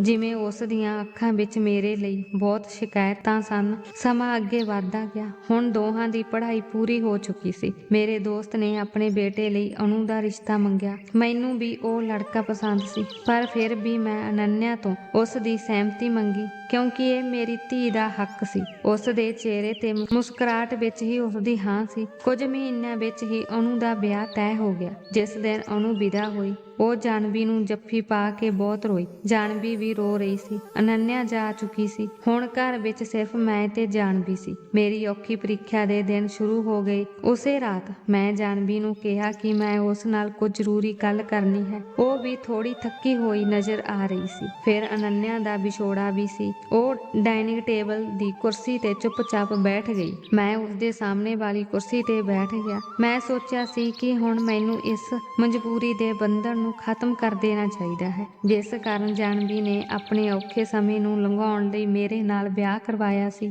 ਇਹੀ ਗੱਲ ਉਹ ਉਸ ਦਿਨ ਕਹਿ ਰਹੀ ਸਨ। ਉਸ ਦਿਨ ਅਨੰਨਿਆ ਜਾਨਵੀ ਨੂੰ ਕਹਿ ਰਹੀ ਸੀ ਕਿ ਜਾਨਵੀ, ਤੂੰ ਆਪਣੀ ਚਾਚੀ ਦੇ ਭਰਾ ਤੋਂ ਆਪਣੇ ਆਪ ਨੂੰ ਬਚਾਉਣ ਲਈ ਪਾਪਾ ਨਾਲ ਵਿਆਹ ਕਰ ਲਿਆ ਹੈ, ਪਰ ਤੁਹਾਨੂੰ ਬੁਰਾ ਤਾਂ ਲੱਗਦਾ ਹੋਣਾ ਕਿ ਪਾਪਾ ਤੁਹਾਡੇ ਤੋਂ ਉਮਰ ਵਿੱਚ ਬਹੁਤ ਵੱਡੇ ਹਨ, ਮੇਰੇ ਵਾਂਗ। ਤੁਸੀਂ ਵੀ ਚਾਹੁੰਦੇ ਹੋ ਕਿ ਮੇਰਾ ਪਤੀ। ਇਹ ਕਹਿ ਕੇ ਅਨੰਨਿਆ ਚੁੱਪ ਹੋ ਗਈ ਅਤੇ ਜਾਨਵੀ ਨੇ ਹੱਸ ਕੇ ਕਿਹਾ, ਮੇਰੇ ਪਤੀ ਨੂੰ ਵੀ ਸੁੰਦਰ ਅਤੇ ਡੈਸਿੰਗ ਹੋਵੇ। ਤੁਸੀਂ ਇਹ ਕਹਿਣਾ ਚਾਹੁੰਦੇ ਹੋ ਨਾ ਅਨੂ? ਜ਼ਾਹਰ ਹੈ ਕਿ ਮੈਂ ਅਜਿਹਾ ਹੀ ਚਾਹੁੰਦੀ ਹਾਂ। ਭਲਾ ਤੇਰਾ ਪਾਪਾ ਮੇਰੇ ਨਾਲ ਕਿਸ ਪਾਸੇ ਤੋਂ ਚੰਗੇ ਲੱਗਦੇ ਹਨ? ਉਹ ਮੇਰੇ ਨਾਲੋਂ ਕਿੰਨੇ ਵੱਡੇ ਹਨ? ਜਾਨਵੀ ਦੇ ਬੋਲਾਂ ਨੇ ਮੇਰਾ ਦਿਲ ਤੋੜ ਦਿੱਤਾ ਸੀ। ਜੇ ਉਹ ਮੈਨੂੰ ਪਸੰਦ ਨਹੀਂ ਕਰਦੀ ਸੀ ਤਾਂ ਉਸਨੇ ਮੈਨੂੰ ਹਸਪਤਾਲ ਵਿੱਚ ਕਿਉਂ ਕਿਹਾ ਕਿ ਉਹ ਮੈਨੂੰ ਪਸੰਦ ਕਰਦੀ ਹੈ? ਮੈਂ ਬਰਾਬਰ ਖੜਾ ਅਸਲੀਅਤ ਦੀ ਇਸ ਅੱਗ ਵਿੱਚ ਝੁਲਸ ਰਿਹਾ ਸੀ। ਜਾਨਵੀ ਅੱਗੇ ਬੋਲ ਰਹੀ ਸੀ, ਅਨੂ ਤੂੰ ਮੇਰੀ ਮਜਬੂਰੀ ਜਾਣਦੀ ਸੀ। ਚਾਚਾ ਚਾਚੀ ਮੇਰੀ ਜ਼ਿੰਦਗੀ ਬਰਬਾਦ ਕਰ ਦਿੰਦੇ, ਇਸ ਲਈ ਮੈਂ ਇਹ ਕਦਮ ਚੁੱਕਿਆ। ਤੈਨੂੰ ਪਤਾ ਹੈ ਕਿ ਵਿਵਾਹ ਵਾਲੀ ਰਾਤ ਮੇਰੀ ਜਾਨ ਤੇ ਬਣੀ ਹੋਈ ਸੀ, ਪਰ ਸ਼ੁਕਰ ਹੈ ਕਿ ਅਮਿਤ ਨੇ ਖੁਦ ਮੈਨੂੰ ਤੁਹਾਡੇ ਕੋਲ ਭੇਜ ਦਿੱਤਾ। ਅਸਲੀਅਤ ਜਾਣਨ ਤੋਂ ਬਾਅਦ ਇਹ ਮੇਰੇ ਲਈ ਕਠਿਨ ਇਮਤਿਹਾਨ ਬਣ ਗਿਆ, ਕਿਉਂਕਿ ਮੈਂ ਉਸ ਨੂੰ ਪਿਆਰ ਕਰਨ ਲੱਗਾ ਸੀ। ਜੇ ਉਹ ਨਾ ਵੀ ਭੇਜਦਾ ਤਾਂ ਮੈਂ ਤੁਹਾਨੂੰ ਲੈਣ ਆ ਜਾਂਦੀ। ਸਾਡੀ ਇਹੀ ਤਾਂ ਯੋਜਨਾ ਸੀ ਕਿ ਪਾਪਾ ਨਾਲ ਤੇਰਾ ਸਿਰਫ ਕਾਗਜ਼ੀ ਰਿਸ਼ਤਾ ਹੋਵੇਗਾ ਅਤੇ ਆਪਣੀ ਪੜ੍ਹਾਈ ਪੂਰੀ ਕਰਨ ਤੋਂ ਬਾਅਦ ਤੁਸੀਂ ਆਪਣੀ ਉਮਰ ਦੇ ਲੜਕੇ ਨਾਲ ਵਿਆਹ ਕਰਵਾ ਲਓਗੇ। ਪਰ ਸੋਚਣ ਵਾਲੀ ਗੱਲ ਇਹ ਹੈ ਕਿ ਤੁਸੀਂ ਕਿਸੇ ਨਾਲ ਵਿਆਹ ਕਰੋਗੇ ਕਿ ਕੋਈ ਲੜਕਾ ਹੈ ਤੇਰੀ ਨਿਗਾਹ 'ਚ। ਮੇਰੇ ਪਿਤਾ ਦੀ ਚਿੰਤਾ ਨਾ ਕਰੋ, ਮੈਂ ਉਹਨਾਂ ਨੂੰ ਕਹਾਂਗੀ ਕਿ ਉਹ ਤੁਹਾਨੂੰ ਛੱਡ ਦੇਣ। ਉਹ ਮੇਰੀਆਂ ਗੱਲਾਂ ਨੂੰ ਨਜ਼ਰ ਅੰਦਾਜ਼ ਨਹੀਂ ਕਰਨਗੇ। ਅਨੰਨਿਆ ਨੇ ਆਪਣੀ ਦੋਸਤੀ ਦੀ ਖਾਤਰ ਮੈਨੂੰ ਸਖਤ ਇਮਤਿਹਾਨ ਵਿੱਚ ਪਾ ਦਿੱਤਾ ਸੀ। ਮੇਰੀਆਂ ਭਾਵਨਾਵਾਂ ਦਾ ਮਜ਼ਾਕ ਉਡਾਇਆ ਗਿਆ। ਜਾਨਵੀ ਦੇ ਅਗਲੇ ਬਿਆਨ ਨੇ ਮੈਨੂੰ ਕਿਤੇ ਦਾ ਵੀ ਨਹੀਂ ਛੱਡਿਆ। ਉਸਨੇ ਕਿਹਾ, ਹਾਂ ਇੱਕ ਬਹੁਤ ਸੋਹਣਾ ਮੁੰਡਾ ਹੈ, ਮੈਂ ਉਸਨੂੰ ਬਹੁਤ ਪਿਆਰ ਕਰਦੀ ਹਾਂ। ਫਿਰ ਅਨੂ ਨੇ ਉਸਨੂੰ ਬੇਚੈਨੀ ਨਾਲ ਪੁੱਛਿਆ ਹੋਵੇਗਾ, ਅੱਛਾ ਤੁਸੀਂ ਮੈਨੂੰ ਪਹਿਲਾਂ ਕਦੇ ਨਹੀਂ ਦੱਸਿਆ, ਦੱਸੋ ਉਹ ਕੌਣ ਹੈ? ਅਨੰਨਿਆ ਨੇ ਬੇਚੈਨੀ ਨਾਲ ਪੁੱਛਿਆ ਸੀ, ਪਰ ਉਹ ਟਾਲ ਗਈ। ਹੁਣ ਨਹੀਂ, ਸਮਾਂ ਆਉਣ ਤੇ ਦੱਸਾਂਗੀ। ਮੈਂ ਉੱਥੋਂ ਵਾਪਸ ਆ ਗਿਆ। ਮੈਂ ਉਸੇ ਸਮੇਂ ਫੈਸਲਾ ਕਰ ਲਿਆ ਸੀ ਕਿ ਮੈਂ ਜਾਨਵੀ ਨੂੰ ਅਨੂ ਦੇ ਵਿਆਹ ਤੋਂ ਬਾਅਦ ਉਸਦੀ ਜ਼ਿੰਦਗੀ ਦੇ ਫੈਸਲੇ ਲੈਣ ਲਈ ਆਜ਼ਾਦ ਕਰ ਦਿਆਂਗਾ। ਇਸੇ ਲਈ ਮੈਂ ਆਪ ਹੀ ਗੱਲ ਸ਼ੁਰੂ ਕੀਤੀ ਹੈ। ਤੁਹਾਡੀ ਪੜ੍ਹਾਈ ਵੀ ਪੂਰੀ ਹੋ ਗਈ ਹੈ, ਇਸ ਲਈ ਮੈਂ ਜਾਣਨਾ ਚਾਹੁੰਦਾ ਹਾਂ ਕਿ ਤੁਹਾਨੂੰ ਕਿਹੜਾ ਲੜਕਾ ਪਸੰਦ ਹੈ। ਉਸ ਨੂੰ ਕਹੋ ਕਿ ਆ ਕੇ ਮੈਨੂੰ ਮਿਲੇ। ਮੈਂ ਚਾਹੁੰਦਾ ਹਾਂ ਕਿ ਤੁਸੀਂ ਉਸ ਨਾਲ ਵਿਆਹ ਕਰਵਾ ਲਓ। ਉਹ ਮੇਰੀ ਗੱਲ ਸੁਣ ਕੇ ਹੈਰਾਨ ਰਹਿ ਗਈ। ਤੁਸੀਂ ਕੀ ਕਹਿ ਰਹੇ ਹੋ? ਉਹ ਹੈਰਾਨ ਸੀ। ਮੈਂ ਕਿਹਾ, ਤੁਹਾਨੂੰ ਹੋਰ ਡਰਾਮੇ ਦੀ ਲੋੜ ਨਹੀਂ ਹੈ। ਮੈਂ ਤੇਰੀਆਂ ਤੇ ਅਨੂ ਦੀਆਂ ਗੱਲਾਂ ਸੁਣ ਚੁੱਕਾ ਹਾਂ। ਜ਼ਾਹਿਰ ਹੈ ਕਿ ਤੁਹਾਡੀ ਵੀ ਆਪਣੀ ਜ਼ਿੰਦਗੀ ਹੈ, ਪਰ ਮੈਨੂੰ ਤੁਹਾਡੇ ਤੋਂ ਸਿਰਫ ਇੱਕ ਸ਼ਿਕਾਇਤ ਹੈ। ਜੇ ਤੂੰ ਉਸ ਦਿਨ ਮੈਨੂੰ ਸੱਚ ਦੱਸ ਦਿੱਤਾ ਹੁੰਦਾ ਕਿ ਤੂੰ ਕਿਸ ਮਕਸਦ ਨਾਲ ਮੇਰੇ ਨਾਲ ਵਿਆਹ ਕੀਤਾ ਹੈ, ਤਾਂ ਵੀ ਮੈਂ ਨਾ ਨਹੀਂ ਕਰਦਾ। ਤੈਨੂੰ ਸਹਾਰੇ ਦੀ ਲੋੜ ਸੀ, ਮੈਂ ਤੁਹਾਨੂੰ ਸਹਾਰਾ ਜ਼ਰੂਰ ਦਿੰਦਾ, ਪਰ ਤੁਸੀਂ ਮੇਰੇ ਨਾਲ ਜੋ ਖੇਡ ਖੇਡੀ ਉਹ ਗਲਤ ਸੀ। ਜਦੋਂ ਤੁਸੀਂ ਕਿਸੇ ਹੋਰ ਨੂੰ ਪਸੰਦ ਕਰਦੇ ਹੋ ਤਾਂ ਤੁਸੀਂ ਮੈਨੂੰ ਕਿਉਂ ਕਿਹਾ ਕਿ ਮੈਂ ਤੁਹਾਨੂੰ ਪਸੰਦ ਕਰਦੀ ਹਾਂ ਤੇ ਮੈਂ ਤੁਹਾਡੇ ਨਾਲ ਵਿਆਹ ਕਰਨ ਲਈ ਤਿਆਰ ਹਾਂ? ਮੈਂ ਬਹੁਤ ਦੁਖੀ ਹੋ ਕੇ ਗੱਲ ਕਰ ਰਿਹਾ ਸੀ ਤੇ ਬਹੁਤ ਦਰਦ ਵਿੱਚੋਂ ਲੰਘ ਰਿਹਾ ਸੀ, ਕਿਉਂਕਿ ਹੁਣ ਮੈਂ ਉਸ ਨੂੰ ਪਿਆਰ ਕਰਨ ਲੱਗਾ ਸੀ। ਉਹ ਚੁੱਪ ਸੀ, ਬਸ ਮੇਰੇ ਵੱਲ ਦੇਖ ਰਹੀ ਸੀ। ਸ਼ਾਇਦ ਉਹ ਆਪਣੇ ਰਵੱਈਏ ਤੋਂ ਸ਼ਰਮਿੰਦਾ ਸੀ। ਮੈਂ ਤੈਨੂੰ ਤਲਾਕ ਦੇ ਦਿਆਂਗਾ ਜਦੋਂ ਵੀ ਤੁਸੀਂ ਚਾਹੋ। ਹੁਣ ਤੂੰ ਛੇਤੀ ਤੋਂ ਛੇਤੀ ਉਸ ਮੁੰਡੇ ਨੂੰ ਫੋਨ ਕਰ ਜੋ ਤੈਨੂੰ ਪਸੰਦ ਹੈ, ਤਾਂ ਜੋ ਮੈਂ ਤੇਰਾ ਰਿਸ਼ਤਾ ਵੀ ਤੈਅ ਕਰ ਦਿਆਂ। ਹੁਣ ਮੈਂ ਤੁਹਾਡੇ ਨਾਲ ਇੱਕੋ ਘਰ ਵਿੱਚ ਇੱਕੋ ਛੱਤ ਥੱਲੇ ਨਹੀਂ ਰਹਿਣਾ ਚਾਹੁੰਦਾ। ਇਹ ਕਹਿ ਕੇ ਮੈਂ ਆਪਣੇ ਕਮਰੇ ਵਿੱਚ ਚਲਾ ਗਿਆ। ਇਹ ਫੈਸਲਾ ਮੇਰੇ ਲਈ ਇੰਨਾ ਔਖਾ ਨਾ ਹੁੰਦਾ ਜੇਕਰ ਜਾਨਵੀ ਨੇ ਮੈਨੂੰ ਸੱਚ ਦੱਸ ਦਿੱਤਾ ਹੁੰਦਾ, ਪਰ ਜੋ ਡਰਾਮਾ ਉਸਨੇ ਰਚਿਆ ਸੀ, ਉਸਨੇ ਮੇਰੀਆਂ ਭਾਵਨਾਵਾਂ ਨੂੰ ਬੁਰੀ ਤਰ੍ਹਾਂ ਹਿਲਾ ਕੇ ਰੱਖ ਦਿੱਤਾ ਸੀ। ਨੀਂਦ ਮੇਰੀਆਂ ਅੱਖਾਂ ਤੋਂ ਦੂਰ ਸੀ, ਪਰ ਮੈਂ ਮੰਜੇ ਤੇ ਲੇਟਿਆ ਹੋਇਆ ਸੀ। ਫਿਰ ਦਰਵਾਜ਼ੇ ਤੇ ਜ਼ੋਰਦਾਰ ਦਸਤਕ ਸੁਣ ਕੇ ਮੈਂ ਘਬਰਾ ਗਿਆ ਅਤੇ ਉੱਠ ਕੇ ਬੈਠ ਗਿਆ। ਦਰਵਾਜ਼ਾ ਖੋਲੋ। ਜਾਨਵੀ ਉੱਥੇ ਸੀ, ਪਰ ਇਸ ਸਮੇਂ ਉਹ ਕਿਉਂ ਆਈ ਸੀ? ਮੈਂ ਕਿਹਾ, ਤੁਸੀਂ ਆਪਣੇ ਕਮਰੇ ਵਿੱਚ ਚਲੇ ਜਾਓ। ਮੈਂ ਇਸ ਸਮੇਂ ਤੁਹਾਡੇ ਨਾਲ ਗੱਲ ਨਹੀਂ ਕਰਨਾ ਚਾਹੁੰਦਾ। ਮੈਨੂੰ ਨਹੀਂ ਪਤਾ ਸੀ ਕਿ ਮੈਂ ਕਿਸੇ ਦਰਦ ਵਿੱਚੋਂ ਲੰਘ ਰਿਹਾ ਸੀ। ਮੈਂ ਜਾਨਵੀ ਨਾਲ ਸਖਤ ਨਹੀਂ ਹੋਣਾ ਚਾਹੁੰਦਾ ਸੀ, ਪਰ ਉਹ ਵੀ ਸ਼ਾਇਦ ਰੋ ਰਹੀ ਸੀ। ਉਸਨੇ ਕਿਹਾ, ਜੇ ਤੁਸੀਂ ਦਰਵਾਜ਼ਾ ਨਹੀਂ ਖੋਲ੍ਹਿਆ ਤਾਂ ਤੁਸੀਂ ਮੇਰਾ ਮਰਿਆ ਹੋਇਆ ਮੂੰਹ ਦੇਖੋਗੇ। ਜਾਨਵੀ ਦੀ ਗੱਲ ਸੁਣ ਕੇ ਮੈਂ ਡਰ ਗਿਆ। ਮੈਨੂੰ ਉਸ ਮੂਰਖ ਕੁੜੀ ਤੇ ਗੁੱਸਾ ਆਉਣ ਲੱਗਾ। ਮੈਂ ਉੱਠ ਕੇ ਦਰਵਾਜ਼ਾ ਖੋਲ੍ਹਿਆ। ਉਹ ਅਜੇ ਵੀ ਉਸੇ ਪਹਿਰਾਵੇ ਵਿੱਚ ਸੀ ਜੋ ਉਸਨੇ ਅਨੂ ਦੇ ਵਿਆਹ ਵਿੱਚ ਪਹਿਨਿਆ ਸੀ ਅਤੇ ਉਸੇ ਤਰ੍ਹਾਂ ਤਿਆਰ ਸੀ। ਮੈਂ ਉਸ ਨੂੰ ਅਣਦੇਖਿਆ ਕੀਤਾ। ਉਹ ਅੰਦਰ ਆਈ ਅਤੇ ਮੈਨੂੰ ਪੁੱਛਣ ਲੱਗੀ ਕਿ ਮੈਂ ਕਿਵੇਂ ਲੱਗ ਰਹੀ ਹਾਂ। ਮੈਂ ਬੜੀ ਹੈਰਾਨੀ ਨਾਲ ਉਸ ਵੱਲ ਦੇਖਿਆ। ਇਹ ਕਿਹੋ ਜਿਹਾ ਬੇਤੁਕਾ ਸਵਾਲ ਸੀ। ਉਹ ਮੇਰੇ ਬਹੁਤ ਨੇੜੇ ਆ ਗਈ। ਕਿ ਮੈਂ ਤੁਹਾਨੂੰ ਕੁਝ ਪੁੱਛਿਆ ਹੈ? ਮੈਂ ਤੁਹਾਨੂੰ ਕਿਵੇਂ ਲੱਗ ਰਹੀ ਹਾਂ? ਅਤੇ ਇਹ ਕਹਿ ਕੇ ਉਹ ਅਚਾਨਕ ਮੇਰੇ ਸੀਨੇ ਨਾਲ ਲੱਗ ਕੇ ਰੋਣ ਲੱਗ ਪਈ। ਮੈਂ ਆਪਣੀ ਥਾਂ ਤੇ ਪੱਥਰ ਵਾਂਗ ਖੜਾ ਸੀ। ਉਹ ਕਹਿ ਰਹੀ ਸੀ ਕਿ ਤੁਸੀਂ ਬਹੁਤ ਸਾਰੀਆਂ ਅਧੂਰੀਆਂ ਗੱਲਾਂ ਸੁਣੀਆਂ ਸਨ। ਮੇਰੇ ਲਈ ਖੂਬਸੂਰਤ ਮੁੰਡਾ ਹੋਣਾ ਚਾਹੀਦਾ ਹੈ। ਇਹ ਅਨੂ ਦੀ ਸੋਚ ਸੀ, ਪਰ ਮੇਰੇ ਲਈ ਸਭ ਕੁਝ ਤੁਸੀਂ ਹੀ ਸੀ। ਮੈਂ ਅਨੂ ਨੂੰ ਸਮਝਾ ਕੇ ਥੱਕ ਗਈ ਸੀ, ਪਰ ਅਨੂ ਮੇਰੇ ਸਾਹਮਣੇ ਉਮਰ ਦਾ ਫਰਕ ਰੱਖ ਦਿੰਦੀ ਸੀ ਤੇ ਉਸ ਨੂੰ ਲੱਗਦਾ ਸੀ ਕਿ ਮੈਂ ਚਾਚੀ ਦੇ ਭਰਾ ਤੋਂ ਬਚਣ ਲਈ ਤੁਹਾਡੇ ਨਾਲ ਵਿਆਹ ਕੀਤਾ ਸੀ। ਇਸ ਲਈ ਮੈਂ ਅਨੂ ਨੂੰ ਉਹ ਜਵਾਬ ਦਿੱਤਾ ਜੋ ਉਹਨਾਂ ਨੂੰ ਸੁਣਨਾ ਪਸੰਦ ਸੀ, ਕਿਉਂਕਿ ਮੈਂ ਉਸਨੂੰ ਮਨਾ ਕੇ ਥੱਕ ਗਈ ਸੀ। ਹਾਂ, ਮੈਂ ਤੁਹਾਨੂੰ ਪੂਰੇ ਦਿਲ ਨਾਲ ਸਵੀਕਾਰ ਕੀਤਾ ਹੈ। ਹਾਂ, ਇਹ ਸੱਚ ਹੈ ਕਿ ਮੈਂ ਵਿਆਹ ਵਾਲੀ ਰਾਤ ਬਹੁਤ ਘਬਰਾ ਗਈ ਸੀ ਅਤੇ ਹਰ ਕੁੜੀ ਅਜਿਹੀ ਹੁੰਦੀ ਹੈ, ਪਰ ਉਸ ਤੋਂ ਬਾਅਦ ਮੈਨੂੰ ਸੱਚਮੁੱਚ ਤੁਹਾਡੇ ਨਾਲ ਪਿਆਰ ਹੋਣ ਲੱਗਾ। ਮੇਰੀ ਇੱਛਾ ਸੀ ਕਿ ਤੁਸੀਂ ਮੈਨੂੰ ਦੇਖੋ, ਮੇਰੀ ਤਾਰੀਫ ਕਰੋ, ਮੇਰੇ ਨਾਲ ਗੱਲ ਕਰੋ, ਪਰ ਤੁਸੀਂ ਮੇਰੇ ਨਾਲ ਬੇਪਰਵਾਹ ਸੀ। ਇਸ ਲਈ ਮੈਂ ਆਪਣੇ ਆਪ ਹੀ ਤੁਹਾਡੇ ਵੱਲ ਕਦਮ ਚੁੱਕਿਆ। ਮੈਂ ਰਾਤ ਨੂੰ ਤੁਹਾਡੇ ਨਾਲ ਗੱਲਾਂ ਕਰਨ ਲੱਗੀ। ਉਸ ਦਿਨ ਤੁਹਾਡੇ ਕੋਲ ਹੀ ਸੁੱਤੀ ਸੀ। ਮੈਨੂੰ ਤੁਹਾਡੀ ਕੰਪਨੀ ਚਾਹੀਦੀ ਸੀ। ਮੈਨੂੰ ਆਪਣੇ ਰਿਸ਼ਤੇ ਦਾ ਹੱਕ ਚਾਹੀਦਾ ਸੀ, ਪਰ ਮੈਂ ਇਹ ਆਪਣੇ ਆਪ ਨਹੀਂ ਕਹਿਣਾ ਚਾਹੁੰਦੀ ਸੀ। ਹਰ ਕੁੜੀ ਦੀ ਇੱਛਾ ਹੁੰਦੀ ਹੈ ਕਿ ਉਸਦਾ ਪਤੀ ਪਹਿਲੀ ਵਾਰ ਅਜਿਹਾ ਕਦਮ ਖੁਦ ਚੁੱਕੇ। ਇਸ ਲਈ ਮੈਂ ਬਾਰਿਸ਼ ਦੇ ਬਹਾਨੇ ਤੁਹਾਡੇ ਨੇੜੇ ਆਈ ਸੀ, ਪਰ ਅਨੂ ਦੇ ਆਉਣ ਨਾਲ ਮੈਂ ਤੁਹਾਡੇ ਪਿਆਰ ਅਤੇ ਤੁਹਾਡੀ ਸੰਗਤ ਤੋਂ ਪਿਆਸੀ ਰਹਿ ਗਈ। ਮੈਂ ਤੁਹਾਡੀ ਪਸੰਦ ਦਾ ਕੁਝ ਪਹਿਨਣਾ ਚਾਹੁੰਦੀ ਸੀ। ਤੁਸੀਂ ਮੇਰੀ ਤਾਰੀਫ ਕਰੋ। ਤੁਹਾਡੀ ਤਾਰੀਫ ਮੈਨੂੰ ਬੇਚੈਨ ਕਰ ਦਿੰਦੀ ਸੀ। ਮੈਂ ਕਿਸੇ ਨਾ ਕਿਸੇ ਬਹਾਨੇ ਤੁਹਾਡੇ ਨੇੜੇ ਆਉਣ ਦੀ ਕੋਸ਼ਿਸ਼ ਕਰਦੀ ਸੀ ਕਿ ਸ਼ਾਇਦ ਤੁਹਾਨੂੰ ਮੇਰਾ ਪਿਆਰ ਮਹਿਸੂਸ ਹੋਵੇ, ਪਰ ਤੁਸੀਂ ਸ਼ਾਇਦ ਪੱਥਰ ਦੇ ਬਣੇ ਹੋਏ ਸੀ। ਉਹ ਮੇਰੇ ਕੋਲ ਬੈਠੀ ਸੀ, ਮੇਰੀ ਸ਼ਿਕਾਇਤ ਕਰ ਰਹੀ ਸੀ। ਸਾਡੇ ਵਿਚਕਾਰ ਇੱਕ ਗਲਤਫਹਿਮੀ ਪੈਦਾ ਹੋ ਗਈ ਸੀ, ਕਿਉਂਕਿ ਮੈਂ ਜਾਨਵੀ ਨੂੰ ਆਪਣਾ ਪਿਆਰ ਨਹੀਂ ਦਿਖਾਇਆ ਸੀ